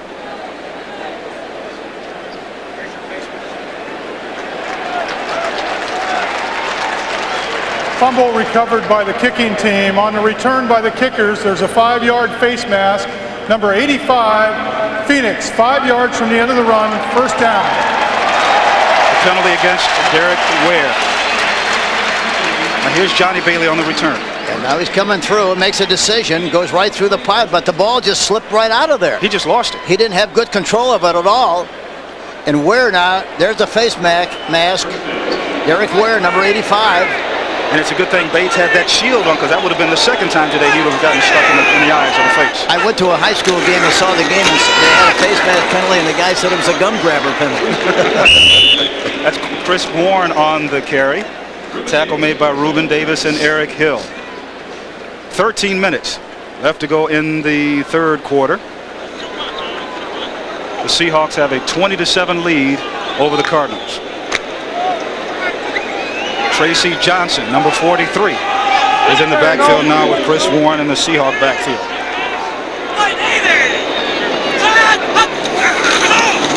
That's the man Warren again.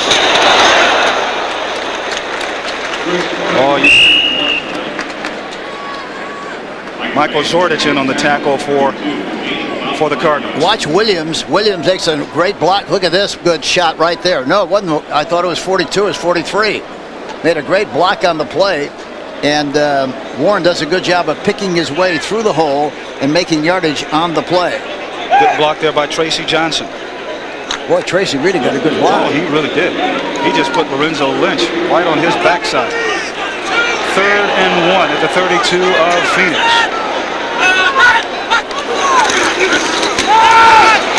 That's a first down for Warren. It's almost like it's automatic now. There's a time to keep the head up and look for someplace to go. There's other times where you got to put it down in traffic. Look at that. He gives him a little butt job and takes another 3 yards or 4 yards on the play. That's the great thing about the great running backs. Really have the great capacity to make yardage after the first hit. That's how really you determine how good a running back really is. He's been running all afternoon and probably will continue to do so. Here he is again. Oh, hit right at the line of scrimmage. Reuben Davis, number 93. I'm really surprised at the way this big defensive line of the Cardinals is being pushed around here. There's some tremendous holes in there in some of those runs. Yeah, it's really amazing because when we talked to Reuben yesterday, he said, we just want to take care of business, get a victory, and go on back home. Now, Reuben Davis did a good job there of containing the tackle, using his hands and coming into the inside, shedding the blocker, and making the tackle. Great play by Reuben Davis. 2nd and 8 at the 24.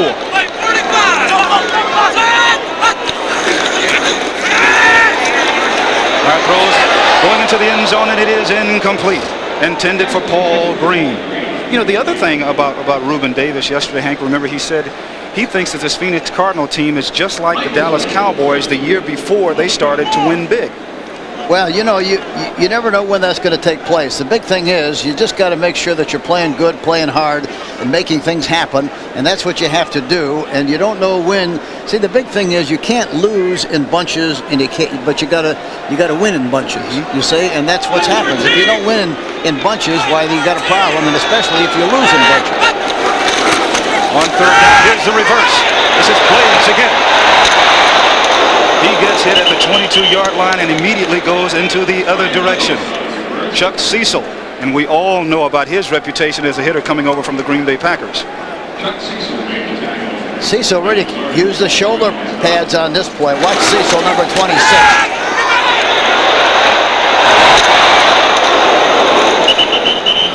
Boy, that's a leather popping there, isn't it? You better believe it. Cecil really came in there, good control, good balance. Nice and low and made the good hit on the play, number 26. John Casey will attempt a 39-yard field goal now. He is perfect from 30 to 39 yards so far this season. Snaps a little high. No good.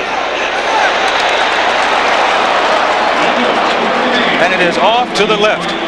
9:50 to go in the 3rd quarter. We'll be back. Now scores of today. We've seen them before earlier today. And these are all finals. And the score here at the Kingdome. The Seahawks leading the Cardinals by a score of 20-7. 1st and 10 for Phoenix. All at their own 22-yard line. They got to bump and run. They got to try to get the ball up on top some too. But instead they hand off. It's Moore again. They got plenty of time. They just got to make plays. They have to make plays when they got the opportunity. Tua Tagovailoa was in on the tackle. He already has 1 fumble recovery. But it is, you know, you said they still have plenty of time, but are you kind of surprised that they aren't trying to attack the 2 new starting corners? Well, you know what they're doing? They're not letting them attack the corners, as you know, Jim, because they're playing a lot of double zone. And as a result, it's hard to get the ball to the corners, which means that you got to throw the ball to the fullback and also a halfback or the tight end. So the defenses are allowed to protect. That's right. And to cover up those corners. Yeah, they're trying to protect their weakness. Here's Beuerlein going deep. The Ricky Cole. It's intercepted. Robert Blackman. See, that's the one thing you can't try to do and get it back all at one time and get it back quickly. You have to take it if it's there. And if you can read lips, you know that Steve Beuerlein is warm under the collar. Play. We'll see him come into the picture. Blackman is a safety covering deep. McLuhan is covering short. McLuhan is chasing. Look at the ball that's thrown short. And of course, Blackman makes the interception. And now it has 1st and 10 again for Seattle. And not a very good pass at all. No, it's a bad pass. Yep. And I'm surprised he would throw it into that double coverage. Yep. Here's Mirer. Short pass. Farrell Edmonds, who has a touchdown reception so far today, gets the ball to about the 45-yard line.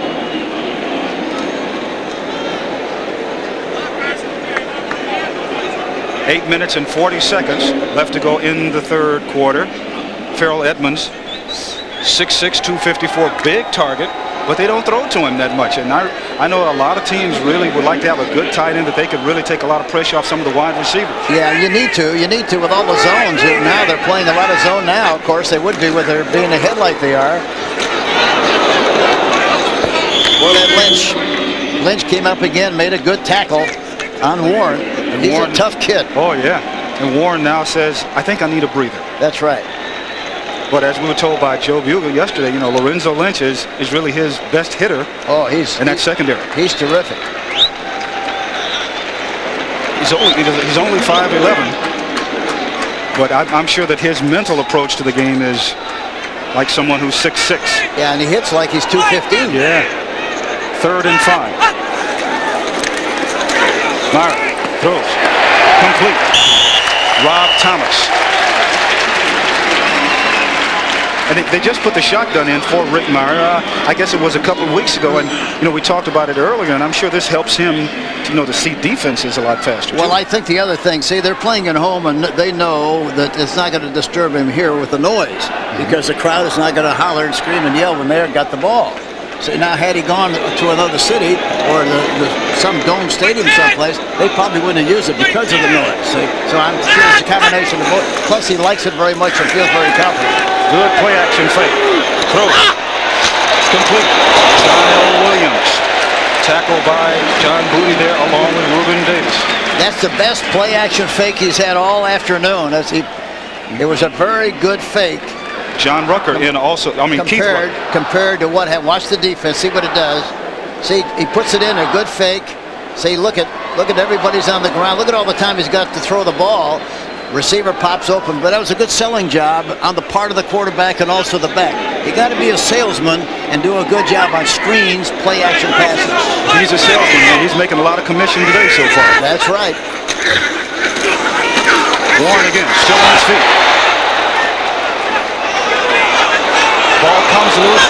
The referees are ruling that the ball is down. Lorenzo Lynch has the ball. He laterals it back. But it is ruled that he was down at the 37-yard line. Or did they rule it a fumble? Now they're ruling that they're giving it the ball to the Phoenix Cardinals, Hank. I wonder what prompted that. It did look. We'll sort it all out. We'll sort it out in a minute. Yeah, come right back right after this. He circles Zordich on the play. Watch him come up and make the tackle. He makes a good hit here. The ball pops out. See, his knee didn't hit the ground. It hit a person, but not the ground. As a result, recovered by the Phoenix Cardinals. So Lorenzo Lynch came up and lateraled the ball back to Chris Oldham. But now there's a flag on the play. Beuerlein completes a pass to Gary Clark, tackled by Eugene Robinson. That's a pickup of 17 yards. But once again, there is a flag on the play. Beuerlein then did the right thing, knowing that there was a flag on the play, went on and went through with the play, hoping that he could get a big gainer out of it, and he did. Offside. Got a freebie. 67 defense. That penalty is declined. First down. That's why it's important for the players not to try to officiate the game. Just do the job, do what you're supposed to do, and they'll determine whether they bring the ball back or whether it's a first down. Wouldn't you agree that this is a time Phoenix has got to make their move? Yeah, they definitely have to. They have to get a touchdown. They have to get some points on this drive. Johnny Bailey and Larry Centers in the backfield now for the Cardinals. See if they go up on top again on the outside. Look at McLuhan. He's playing outside, which means he's going to force him inside. It could be a zone. This is a screen to Bailey, though. Still on his feet. Johnny Bailey down inside the 35 to the 34-yard line. That's a pickup of 14 yards. Tackle there made by Terry Wooden. When you look at this, when you look at the secondary and you see the corner up on the receiver, but he's outside of the receiver, that means it's going to be a zone in all probability. He's going to force him inside to the safety if he tries to go deep. Good running on the part of Bailey. That's enough yardage for the first down. Johnny Bailey in his fourth year out of Texas A&I. 5 minutes, 28 seconds to go in the third quarter. Look at that left side, receiver on the left side. Look how much room he's got over there. There it is, boys. Exactly where he goes. Right to Gary Clark. That's what you got to do. You got to take advantage of opportunities when you see them. That's really like stealing. You know, he's back there deep. All you got to do is go down and hitch in front of him or square out in front of him, and you're going to make 6, 7, 8, 9, 10 yards. Plus the fact he might miss the tackle, just like they did in the Super Bowl game against Otis Taylor. That's right. Now there is an additional penalty against Seattle. 5-yard face mask, 26 defense. And force from the end of the run, first down. That against Carlton Gray. See, here's the face mask right here. Watch him grab around here. There it is, right there. It gets the mask. Good call on the part of the officials. Move the chains. That's right. And, you know, a lot of teams don't throw that often enough. They give it to you, well, you got to take it. This is Ron Moore. Moore gets to the 20-yard line, and he's pushed backwards. Kevin Murphy in on the tackle for Seattle. That was a badly executed play. Bad timing. Lyman didn't get out in time. Looked like they missed the count. Very bad execution on the last play. 4.5 minutes to go in the third quarter. The Cardinals trying to get on the scoreboard with their second touchdown of the afternoon as they trail 20-7. They got to get it in there.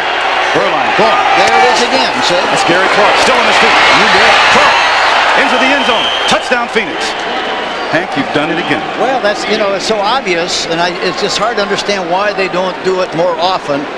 Because there's nothing more simple. You're always trying to get a one-on-one. He had a one-on-one. You get the one-on-one, take advantage of it. Especially when you have wide receivers that can turn a short play into a long gainer. That's right. Who have the ability to run well once they make the catch. Look at this. Now he's got to come back inside because he was close to the sideline. Does a good job of protecting the ball, and Clark goes in for the touchdown. Now they're back in business again. That's right. That's Clark's 8th reception of the day for 107 yards and 1 touchdown reception. Now Greg Davis in. And the extra point conversion is good. 4:12 left to go in the third quarter. It is 20-14 Seahawks. Now, artistically, this is very well executed on play. Go to about 10 yards, cuts to the outside, comes back for the ball, goes to the outside, comes back inside, smells the goal line, goes in there for the touchdown, and Carlton Gray is covering on the play. Greg Davis's kickoff. This is Michael Bates 1 yard deep in the end zone. He finds a hole. He's across the 25 to the 26-yard line. And that's where Seattle will take over 1st and 10. So Gary Clark displaying some of the moves and the intensity he had when he was with the Redskins. Well, he's an old pro. He knows how to run patterns, and of course, he doesn't have great speed. And usually people who do not have great speed are very good move guys because they know to get open they have to really be very precise with the move. The fast guys think they can always get by with speed, and the moves they make aren't quite as precise. Well, Carlton Gray can attest to his moves this afternoon. Mirer on 1st down. This is complete to John L. Williams. Lorenzo Lynch in on the tackle for the Cardinals. I can't get over the way Mirer stays in that pocket. He's not disturbed at all by the rush. He's not influenced at all by the rush. He stays in the pocket, steps up, follows through, got rid of the ball nicely, and gets rid of the ball kind of high. He's got a delivery a little bit like Montana. You know, a lot of people try to make those comparisons. Went to Notre Dame, wore number 3. He says, no, I don't want any part of that now. Warren. Across the 30. He picks up about 3 or 4 yards. They got a good push in the line that time again.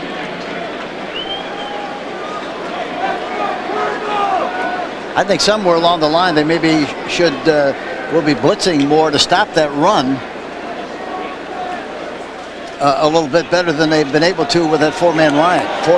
That's right. And you know, knowing Fritz Shermer the way that you do, Meyer's been getting so much time to pass. Maybe they should put a little more heat on it. Yeah, they got to change it up a little bit. And he's a young quarterback. We give him a lot of credit for poise, but you still got to earn the right. Good push on the outside, but see, there's no push in the middle. Yeah.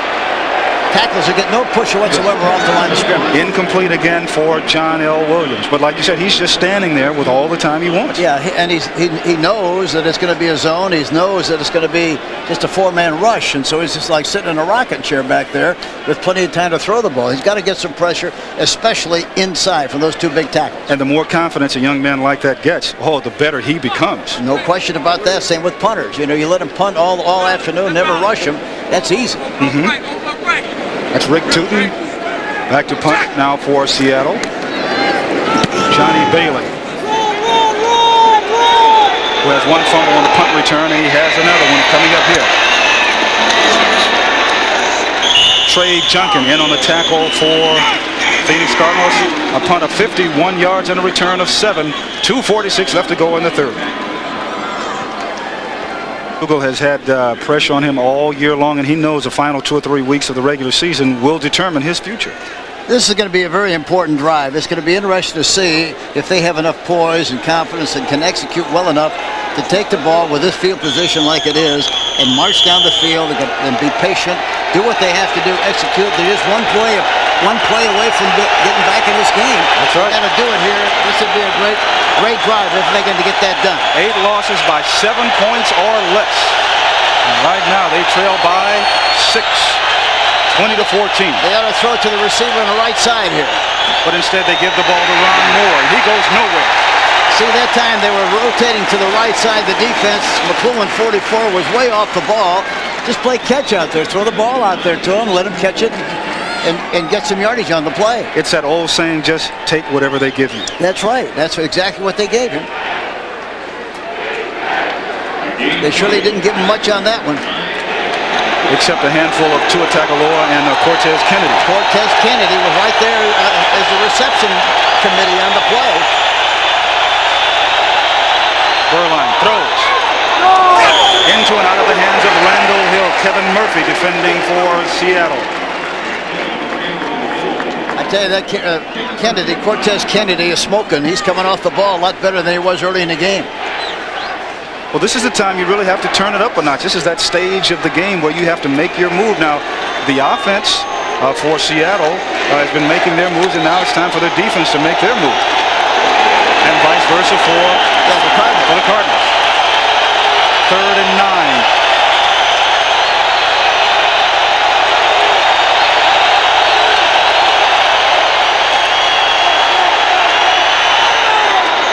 Intended incomplete to Randall Hill. There it is outside again, you see.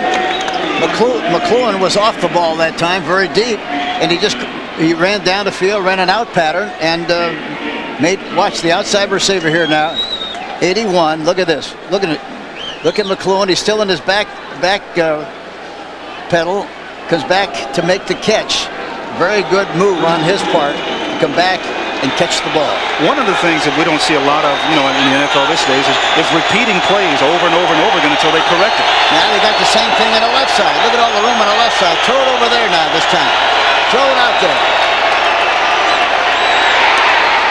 It's to Larry Centers. Still on his feet across the 40. Centers gets to the 43-yard line. Tackle made by Terry Wooden.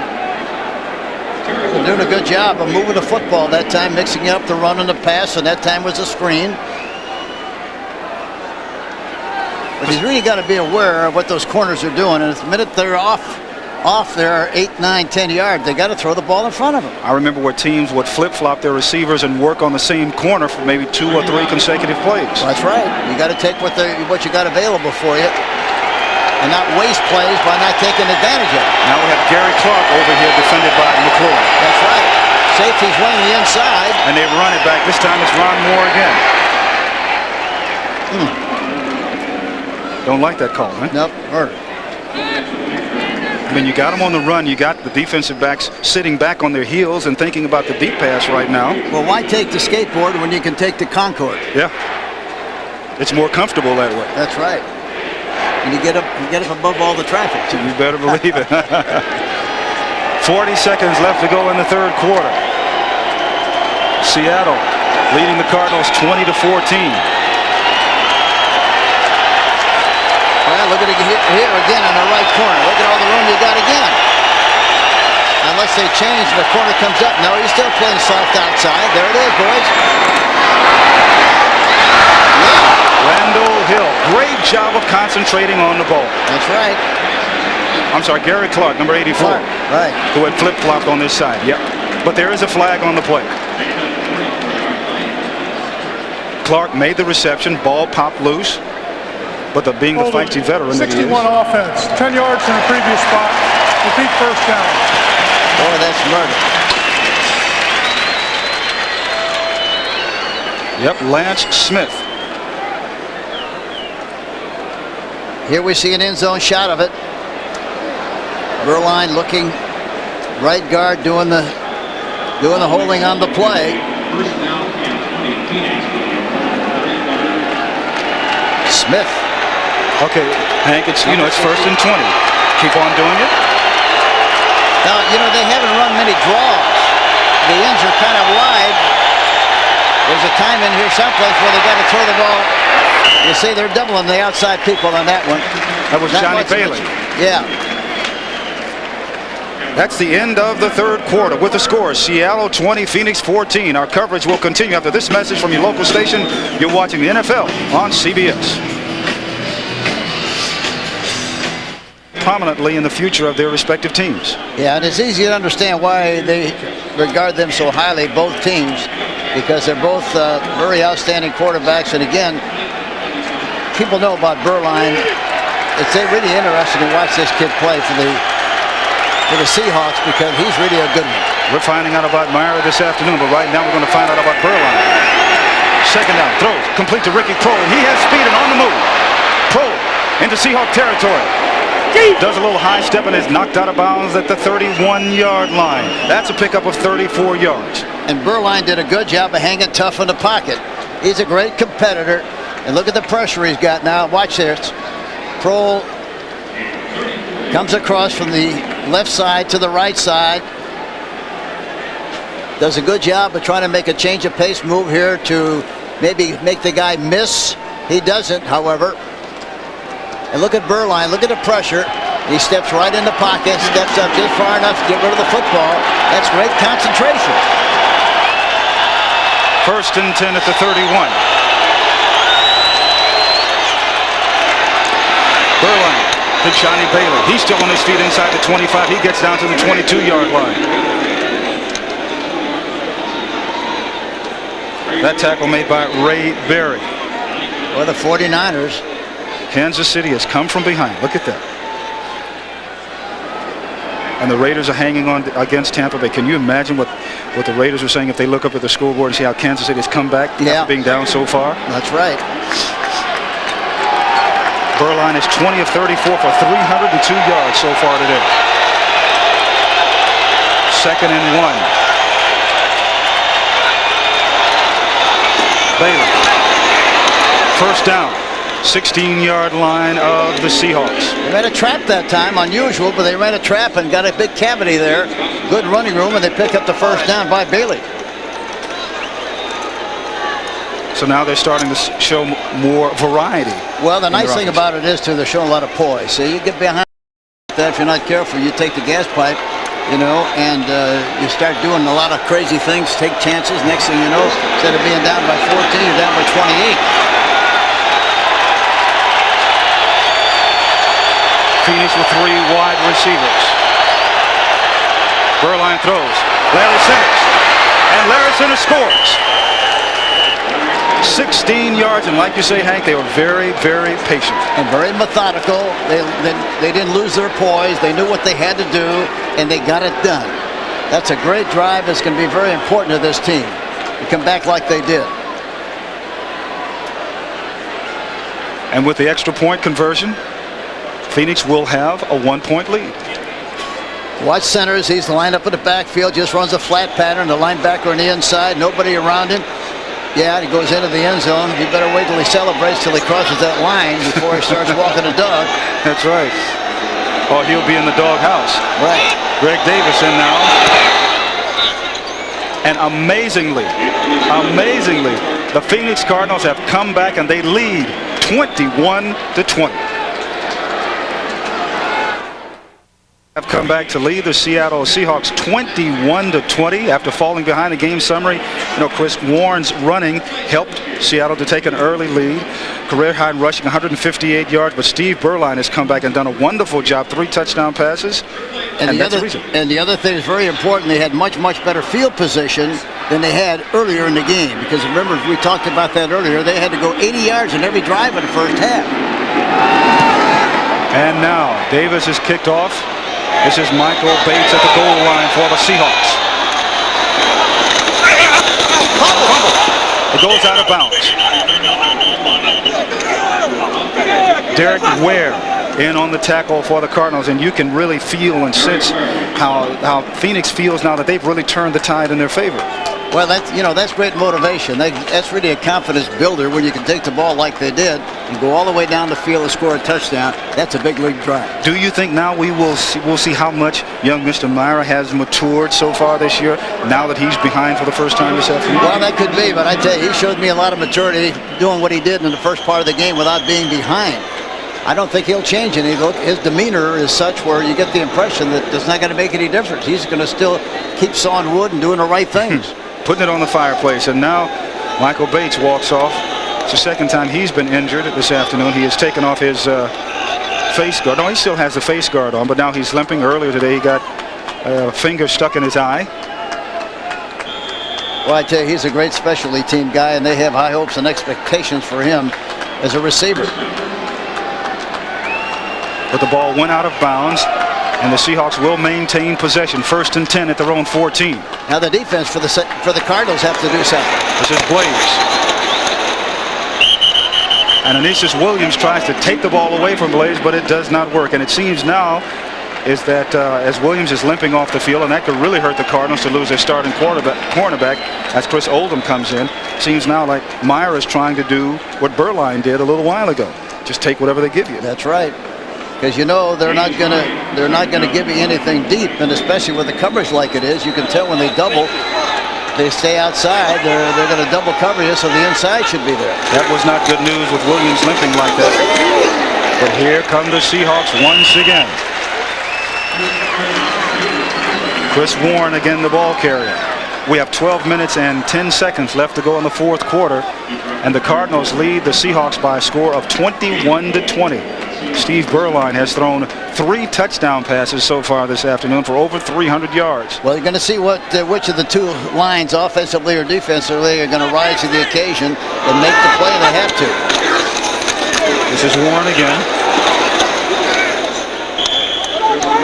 Now you can see where the Cardinals are starting to get led by Eric Hill on the tackle there. Look, they have like 3, 4, 5 people around the ball carrier now. Yeah, that's the difference. They weren't doing that early in the game, and now they're playing better, much better defensively.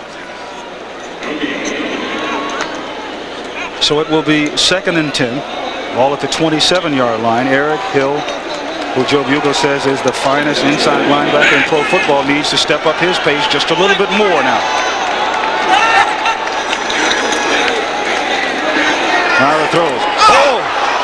That was almost a headache ball for John L. Williams, and Robert Massey almost had an interception. A lot of almost, but nothing. Incomplete forward pass. That's what it amounts to, yeah.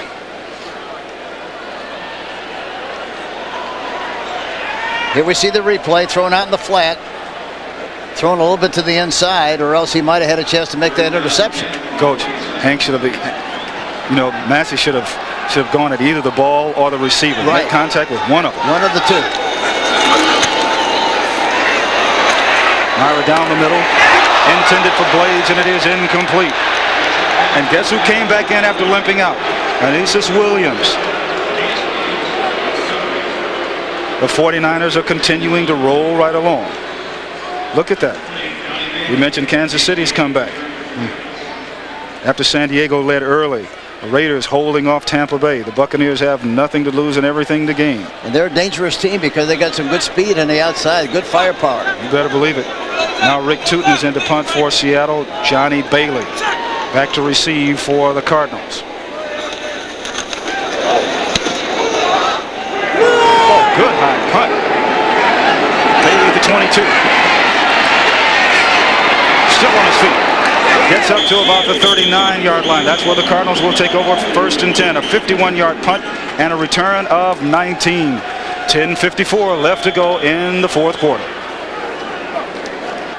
With the score 21-20, Phoenix over Seattle. You're looking at the beautiful Cascade Mountains here in the Pacific Northwest. It won't be long before we'll be looking at the Olympic Mountains in Lillehammer, Norway. The Winter Olympics coming to CBS Sports. Look at the right side again. There it is again. Look at all the room on the right side, the flanker on the right side, or somebody on the right side. Beuerlein looks to his right, throws. Almost intercepted by Robert Blackman. The pass was intended for Ricky Prohl. See, I don't understand. The back is so deep. You can't throw the ball deep on that kind of coverage. You got to throw it in front. Look at all the room. You still don't even see the defensive back in the picture. Of course, they had to switch the outside guy came across to the inside. The inside guy went down the sideline, and they were trying to confuse the coverage on the play, and that's what happened. I thought initially he just ran a deep pattern, the outside receiver. And the ball just a little underthrown also. Right. Here's Beuerlein again. He dumps it off. Walter Reeves,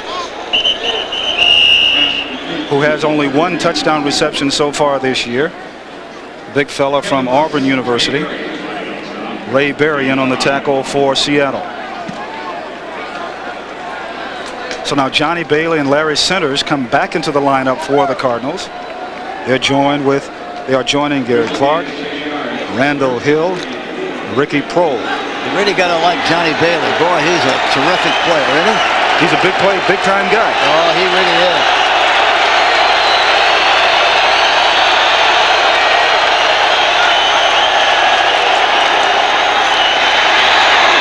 The pass is intended for Bailey. And it is complete, rather. It looked like it was very low, and man, was there a lot of pressure on Beuerlein that time. Yeah, he hung in there tough and got rid of the ball nicely on the play. And one of the Seahawks defenders, Tyrone Rogers, is injured on the field.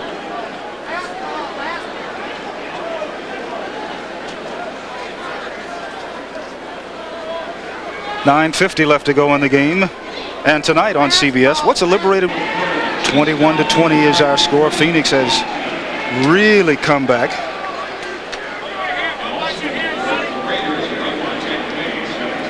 Left side of your screen, you'll see him get buried here right underneath the pile. He's under Cortez Kennedy. Right under Cortez. If Cortez Kennedy flopped on him, why, he's in trouble. That's right. He flops on anyone, yeah. That's right. Good. It's okay. This game is presented by authority of the National Football League, and this CBS telecast is intended for the private use of our audience. Any rebroadcast or other use of this telecast without the express written consent of CBS, the Seattle Seahawks, and the National Football League is prohibited. I mean, even though Tyrone Rogers weighs 266, Cortez Kennedy weighs 293, maybe 300, so you're gonna feel it. I think he weighed 290 some when he was in college. First and 10 at the 49.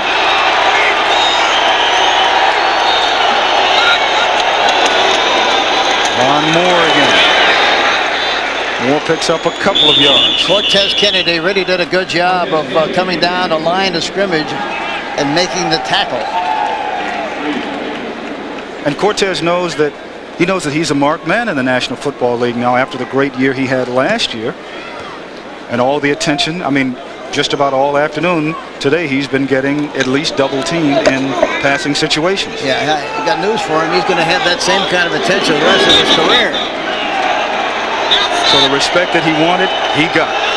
And that's a great compliment to his ability. Second and 7. Beuerlein throws. Complete to Prohl. Terry Wooden in on the tackle for the Seahawks. Well, you talked about Beuerlein at the beginning of the game, and how methodical he is and how businesslike he is, and he's chewed himself out. He's chewed some of his receivers out today. He wants this one real bad. Yeah, he really does, and of course he's a terrific competitor. And he knows how to play the game, and he knows how to win the game. That's what's so important, and that's what disturbs him the most when they don't win. And the Cardinals are very happy to have him. 3rd and 1. Moore, first down, 36-yard line of the Seahawks. Eugene Robinson and Joe Nash in on the tackle for Seattle. The nice thing about this drive, they're taking time off the clock.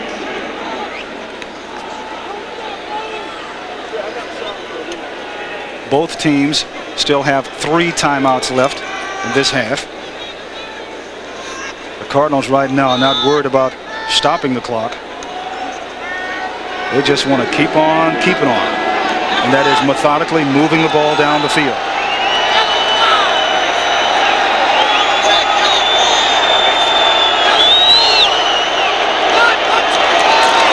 Moore again. Cuts back to his left. Into the secondary to the 26-yard line. Now here's where your running backs really earn their money.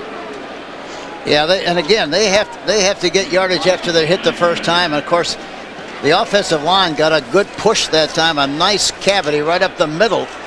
And Moore did the rest with good, strong running. See, now he reads the block. Look at the good job of blocking on the left side. And it looked like Louis Sharp getting a down block, and he ran right outside that block.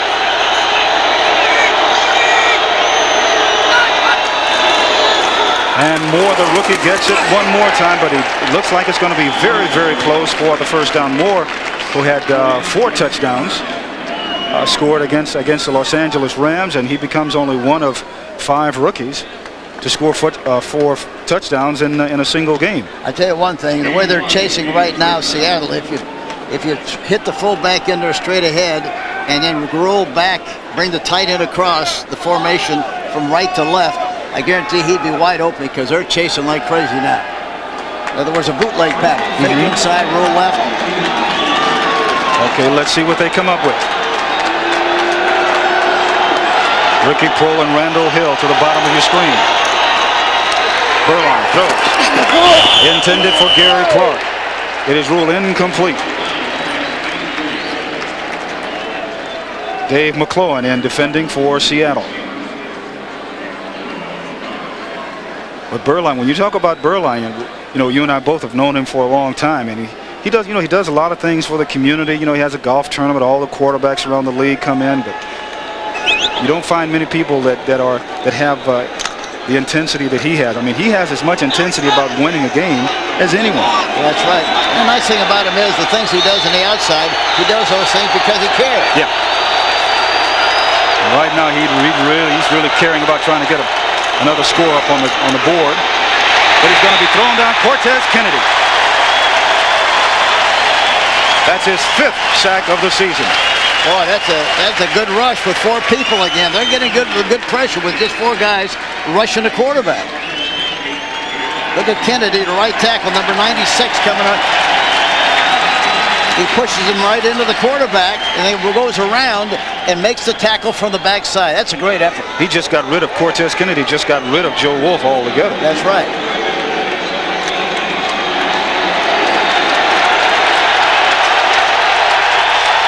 Third and 17.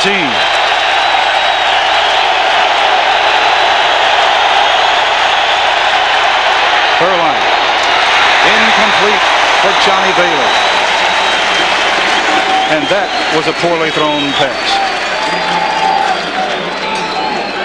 So now Greg Davis will come in to attempt a field goal. We have 5 minutes and 14 seconds left to go in the 4th quarter. You got to be disappointed that they didn't do a better job of moving the ball and getting closer to the goal line on this drive. This will be a 50-yard field goal attempt. He's capable of doing this. Yeah, his longest this year is you're looking at 54.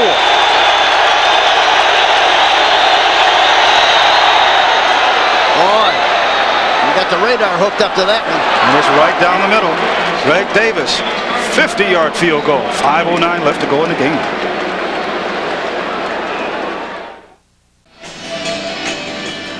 Hank Phoenix they've scored 17 consecutive points. And you think Greg Davis has given Joe Bugel a little breathing room now? Well, he has a little bit, but you still have, you know, one play out of the game now. for the Seattle Seahawks. Now the defense and the specialty teams have to do a good job, and they have to start right now by doing a good job of covering this kick. They can't let them get a good return on this kick.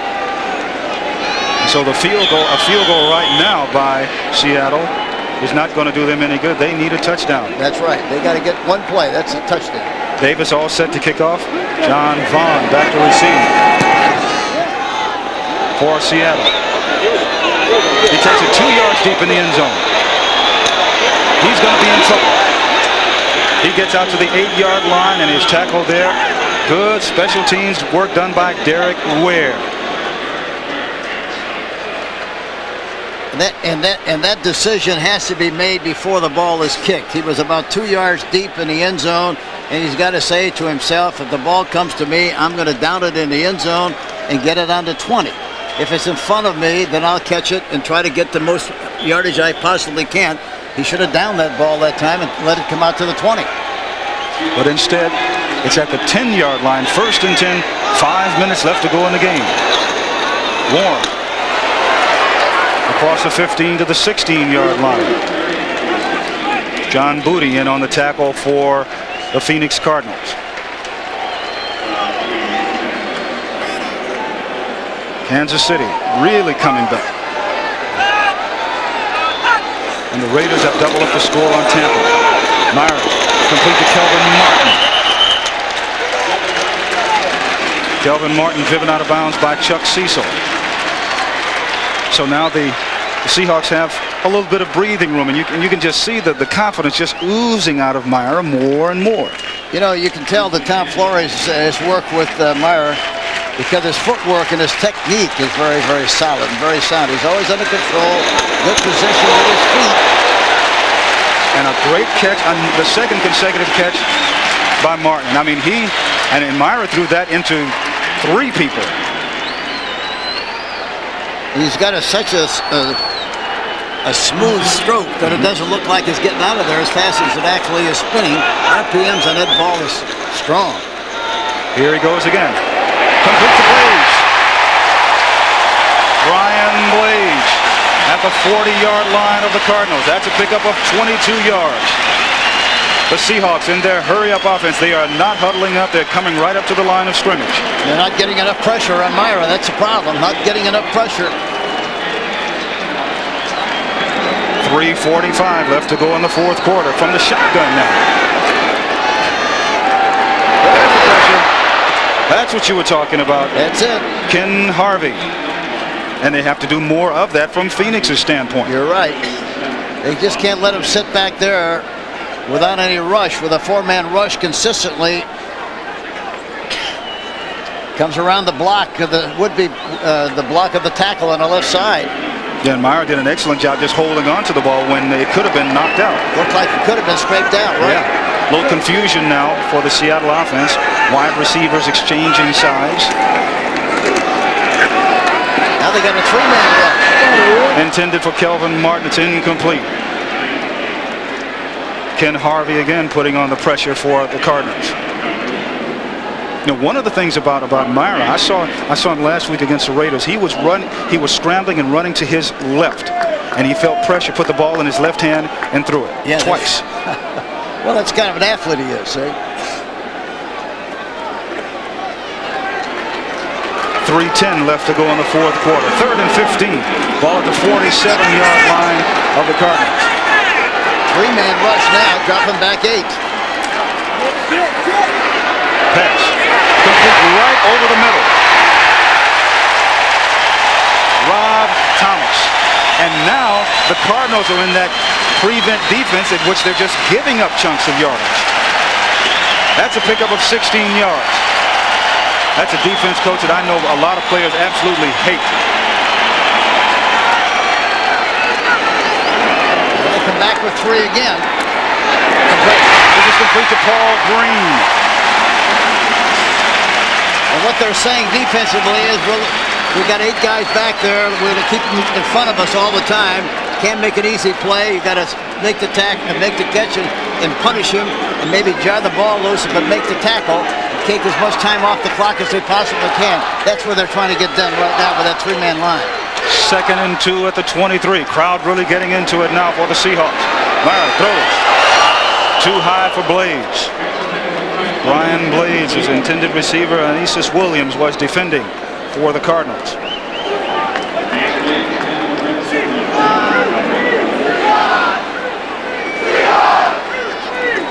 Dan McGuire, another #1 draft choice of the Seahawks a couple of years ago, and people are wondering about his future, but Mirer is the man.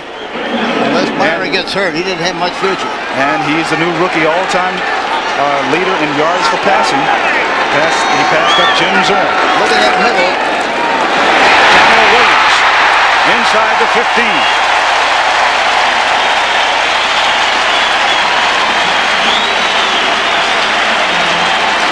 And that is the last play before the 2-minute warning, and we'll be right back.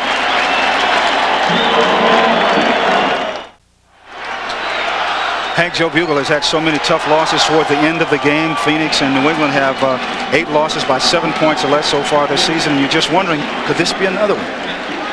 Yeah, I guess he's just dreading the thought of that happening again. And New England is also in the same situation with losing 8 by 7 or less. And now here come the Seahawks again. Now they're in the 4-man line. Quarterback throw. Inside the 5 to the 4-yard line goes the rookie quarterback. 4-man line, nobody in the middle whatsoever. None. The right guard did a good job in the center of coming off the ball and picking off the open guy. There's a lot of room when he takes it right down close to about the 4-yard line. From the shotgun again. Mirer. Points to John L. Give me a block. I'm going to get in there. And he was very, very close. I thought he ran it in there. I thought he did too. I didn't think it was that close, but evidently it was. The great thing about it, when you saw him come out, he starts pointing. Well, he's telling him to make a block. Telling Williams to get down there and make a block on the play. Oh, he was in. Now that's the time, really, see, he's running to his right in this area with the ball in his right hand. Well, it is in. He didn't get in the first time, but he got in then. The key to that play was the fact how decisive he was. See, he had the composure to see the opening, took off and run with it, and then he tells Williams to block the guy downfield. And then he scores on the quarterback sneak. Yep. And that kind of a play too, Jim, when you're running down close to the sideline and by the end zone, you got the ball in your right arm, it's going to be close. You got to put it in your left arm because then the ball would cross the plane. You see, you got it outside, the ball is outside of the plane, outside of the sideline, and it's not a touchdown. So now here is the extra point attempt.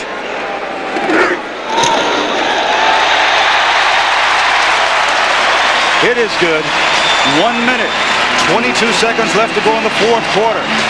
The youngster from Notre Dame giving them the lead once again. I tell you, we saw 2 great drives by both of these young teams here this afternoon. Look at Joe Bugel.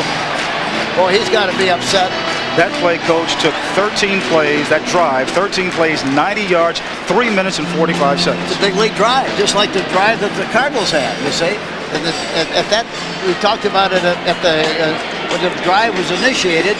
Hey, the defense has to come to the rise to the occasion and stop the offense. They didn't do it. The offense won the war. Man, there's no reason in the world for Phoenix to panic right now. They got 3 timeouts, got 1 minute and 20 seconds, 1 minute 22 on the clock.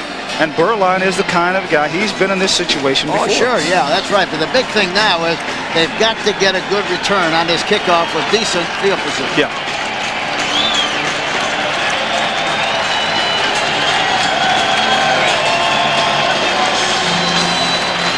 And there's Greg Davis, who has to be starting to think right now, Hank, can I be the guy to tie this game up? Don Casey all set to kick off for the Seahawks. Anthony Edwards and Johnny Bailey back to receive. This is Bailey at the 2. Bailey to the 30. Out at the 35-yard line, and that's the good field position you were talking about. That's, boy, I tell you, he's great. That Bailey, you got to love him. He runs with his heart in his sleeve. He's a very emotional runner. And that's a return of 34 yards. Watch this now. Watch the kicker make the tackle. Here he is, and a good one. Good hit. He stuck his head and shoulders in there. Yes, he did. Normally you see kickers just kind of scratching and clawing and pushing. And most of the time they conveniently miss. Yeah. Okay, here we go. 1:17 left to go.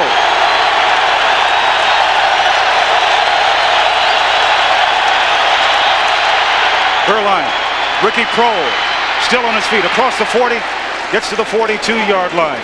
1 minute and 5 seconds left to go on the game now, or in regulation.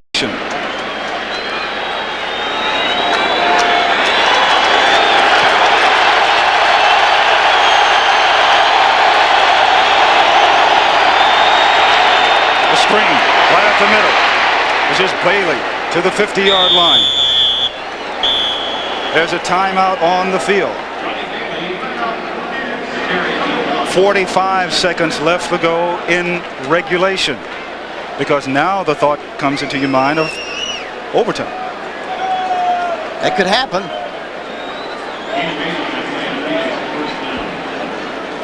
Yes. 45 seconds left. 27-24. Seahawks over the Cardinals. And Coach, what would be the philosophy now? Just get it down, what, another 25, 30 yards, and then let Davis try and tie it? Yeah, I think you have to do first things first. I think you have to be thinking in terms of tying the game first, hoping you can get it into overtime, and then going ahead from there and winning it.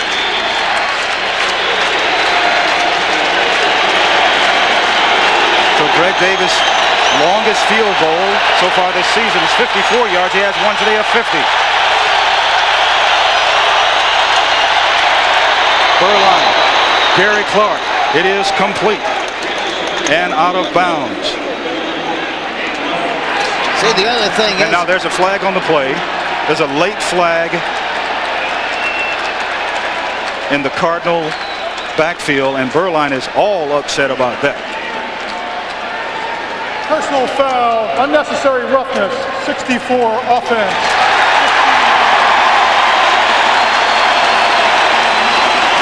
Against Rick Cunningham.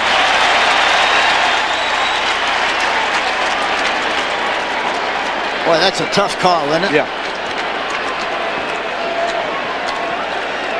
And Joe Bugel still rooting his troops on, knowing that they only need a field goal to tie.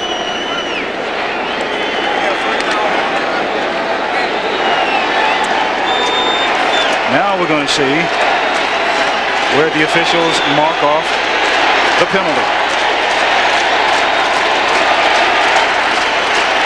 There we see a good contrast in the personalities of the two coaches. Yeah. Joe's a fiery fighter, you know, blood and guts kind of a guy, and he shows that emotion on the sideline. Tom Flores on the other side of the field is called the easy rider. Who will call him a collective. But of course, Joe Bugel is actually coaching for his coaching career with the Cardinals. That's right. He's fighting for his life. Yeah. Left end was offside. Flag on the play. Offside. Beuerlein still trying to go through with it. Once again, flag on the play. It looked like Seattle was offside. Yeah, the left end, somebody, the outside guy in the line of scrimmage was offside, unless he was forced to get outside by a premature movement on the part of the offense. At 67, Antonio Edwards, who makes the tackle, but he was offside. Or that's the preliminary call. Did it look like 64 picked up? It looked like he might have lifted his right foot. False start prior to the snap. 64 offense. Yeah, you got 64. it. You got it, Hank. Please Move this 40 foot. seconds on the game clock. Thank you. Prematurely. Watch right side of the line, number 60. Look at, see his foot move? Watch it. Watch his right foot. There it is. So even though it looked like Antonio Edwards was offside, he was drawn off by Rick Cunningham. But more importantly, there's only 40 seconds left to go in regulation. And the field position has diminished as far as the opportunity for the kick. This is Johnny Bailey on the screen. Bailey to the 50-yard line. 33 seconds left to go. There's a timeout on the field. The Cardinals call a timeout. And those are two huge, huge mistakes that could come back and cost them this ball game, or at least cost them the Tide right now. Well, this has been a terrific game considering the records of both teams.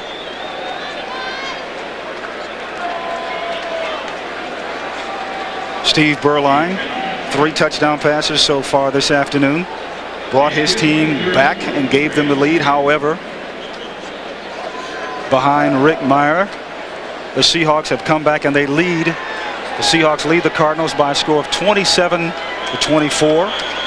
We have 32 seconds left to go in the fourth quarter. The Cardinals have 1 timeout left. The Seahawks have all 3 of theirs.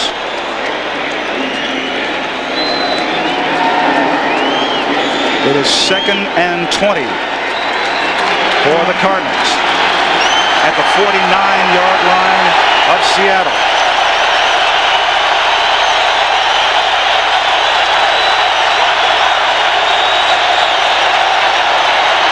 Look at the pressure by the Seahawks, but he gets it away. It's complete to Gary Clark. Clark gets down to about the 31, 32-yard line. 23 seconds left to go. That's a pickup of 17 yards. 17 seconds. 15 seconds. Spike the ball. 13 seconds. And he spikes it and kills the clock with 9 seconds left to go. Boy, it looked like they wasted a lot of time in that process. Wasted a lot of time in that process. Now there is a flag on the play. Louis Sharp, the 12-year veteran for the Cardinals, took his helmet off and is arguing vehemently with the referees. Or with the officials, I should say. Illegal formation offense. 64 was on the end of the line. Uncovered.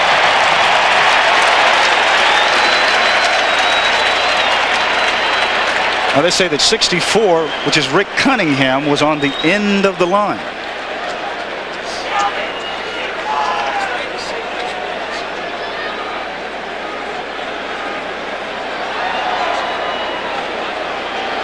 He was on the end of the line when they spiked the ball.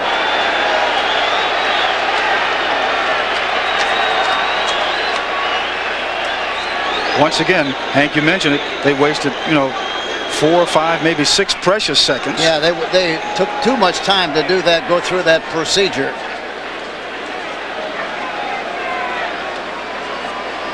Most important thing right now is 9 seconds left on the clock. Seahawks lead the Cardinals 27-24.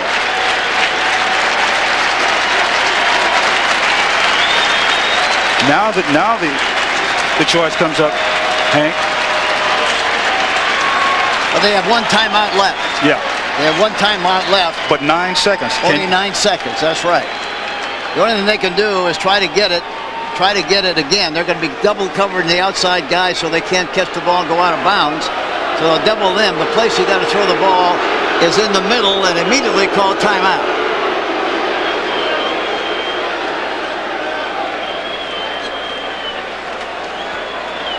These two teams certainly aren't going to postseason play, but they are battling this afternoon, and there's a lot at stake. One, Joe Bugel in his coaching career with the Phoenix Cardinals. Tom Flores seeing the light at the end of the tunnel. And now there seems to be, Hank, a lot of confusion on the field by the officials as to how much yardage you possibly will penalize. Illegal formation on the offense, 5 yards. Repeat, 3rd down.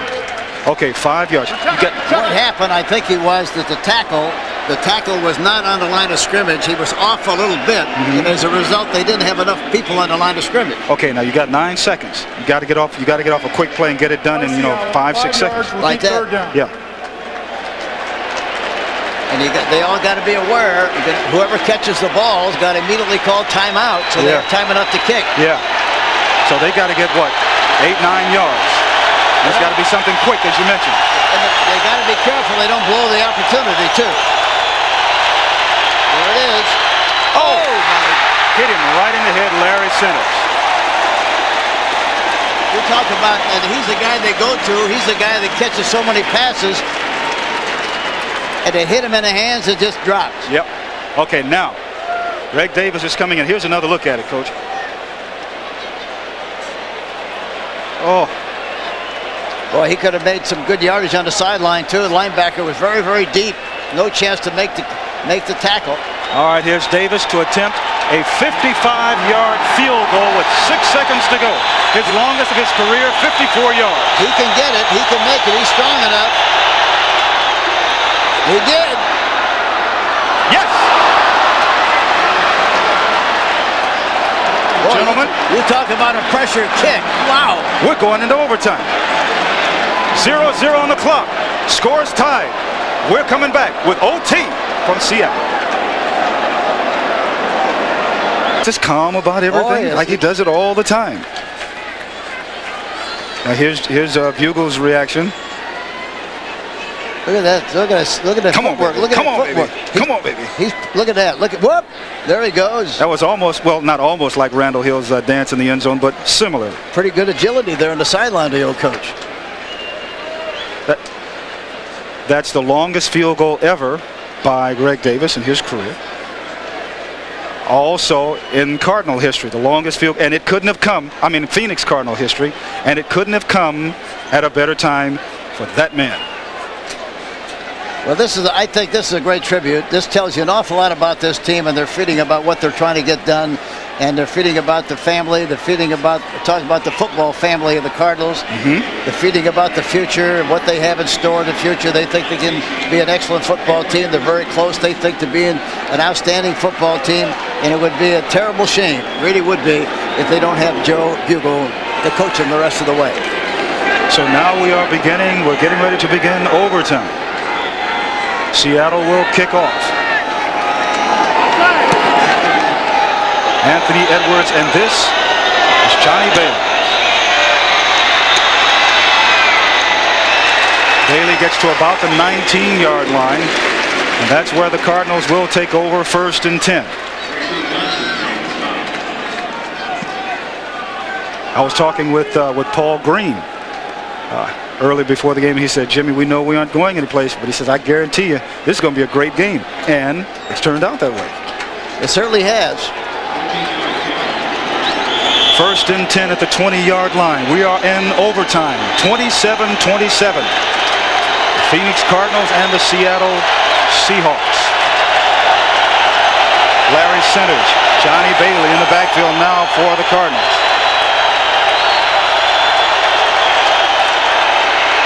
Beuerlein throws. That's Johnny Bailey.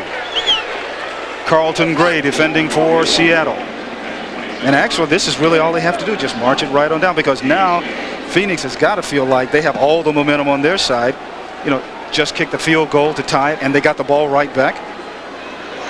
Yeah, they just have to, again, we get tired of hearing the word, but they got to just be patient and do their thing, read the coverages properly, and get the ball to the right guy. Pickup of 6, 2nd and 4. More. Nowhere. It's Bailey once again. Johnny Bailey.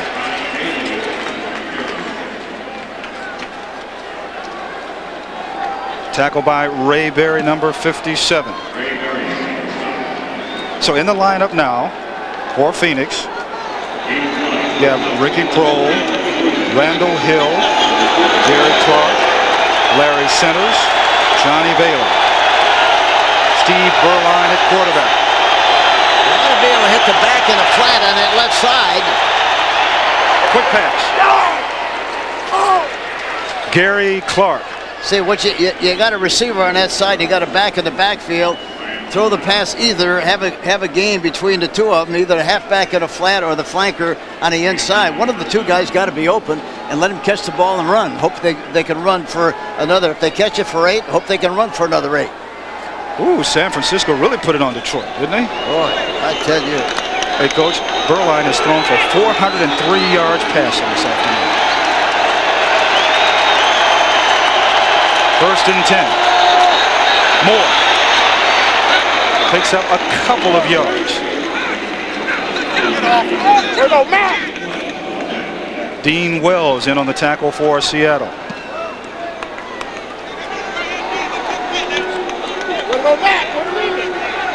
12:44 left to go in the overtime period.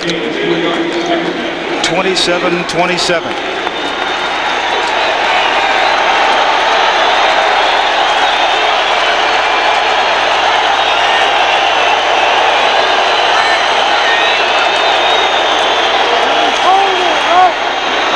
Clark again. There you go. Dave McClellan defending for Seattle. And here's where the wily veteran comes through. And there again, though, you see the way that coverage is, we've talked about it throughout the game. That particular pattern is open if you just take advantage of it and throw the ball out there. And that's what they've been doing and doing a good job of it. Hank Clark has caught 12 passes today for 156 yards. At the 46-yard line of the Cardinals, it's first and 10.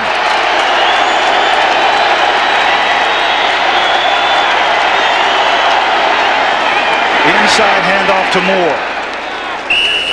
And the rookie gets to about the 48-yard line. Well, the Raiders are putting some points on the scoreboard, 27-17 now.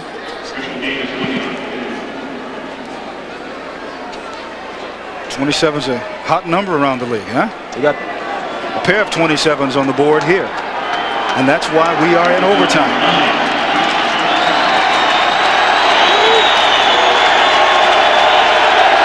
Look at the room they got in front of those backs. Whoa! Intended for Randall Hill, and it was incomplete.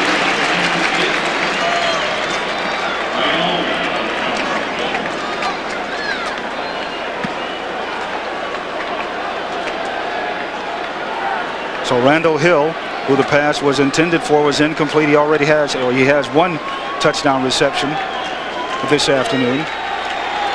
He was a starter last year, but then they got Gary Clark by free agency.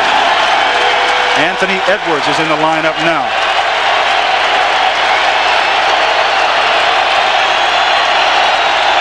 Five-man rush now.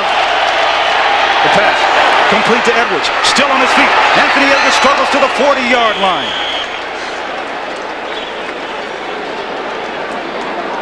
A good recognition on the part of Beuerlein.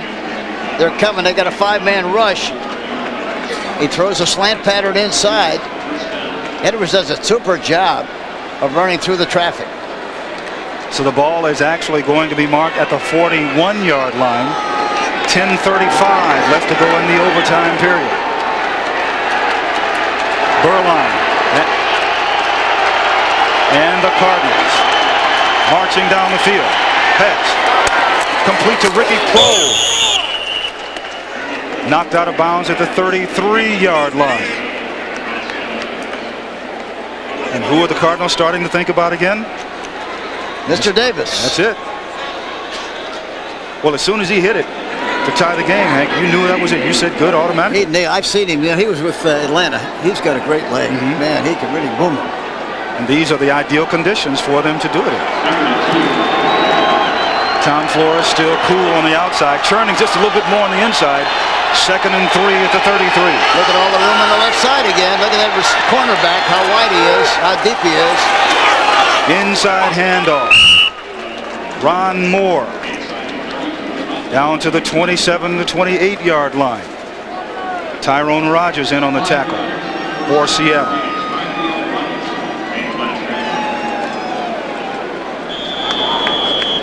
Well, you talk about some impressive drives on the part of both teams. Oh, yeah. We've seen him here this afternoon. There's an official timeout on the field. 9:37 left to go in overtime. 27-27 tie.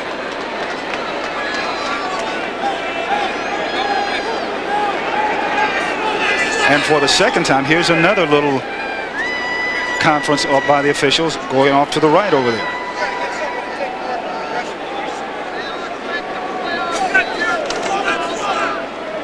Ron Blum is the referee this afternoon, and they've had their hands full. Yeah, they've had a lot of powwows out there, didn't they? Haven't they so far this game? It looks like one of the officials may be injured. That's Gordon Wells, number 89. They're taking him off the field. Yeah, he's walking very slowly. Yeah.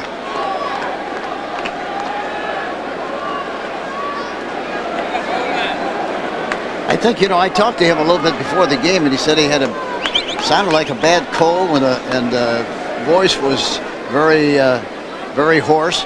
He might have a bad cold or something, and it started to take effect. And if that happens, you know, all the running up and down could get dizzy. Yep, aggravates the condition.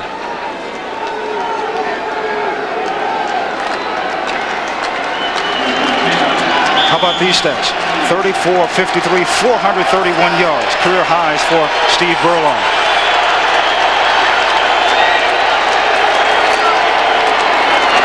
Moore again.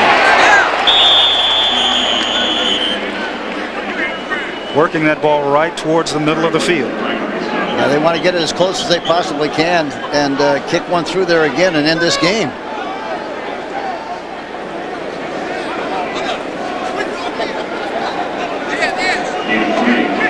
Now, I've been on the defensive side of this, and as Davis still waits, I've been on the other side of this where the Seahawks now, and you just, when it gets to this point, you just say, oh no. No, that's right.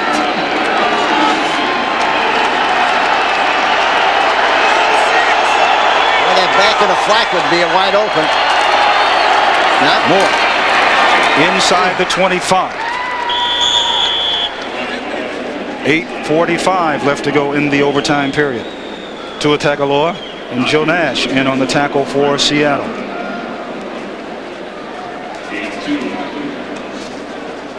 You know, and you know, people, you know, some people will say, well, you know, Davis should really, it should be automatic from this distance, but not necessarily. I mean, sure, he kicked the game time field goal. The last two kicks don't mean anything. It's what you're going to do in that third one. This one coming up.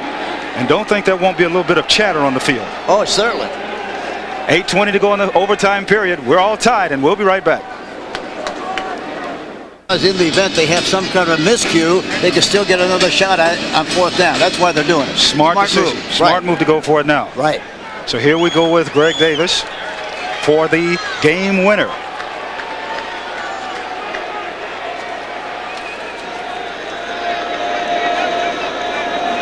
This will be a field goal attempt of 41 yards. And Tom may be cool on the outside, but you can see by his eyes are getting a little bit bigger now. Yeah, and he's turning inside. I guarantee you, he's turning inside. Not, however, as much as Clark. No, not at all. And believe me, there's a lot of talking going on the field right now. Here is Greg Davis for the game winner.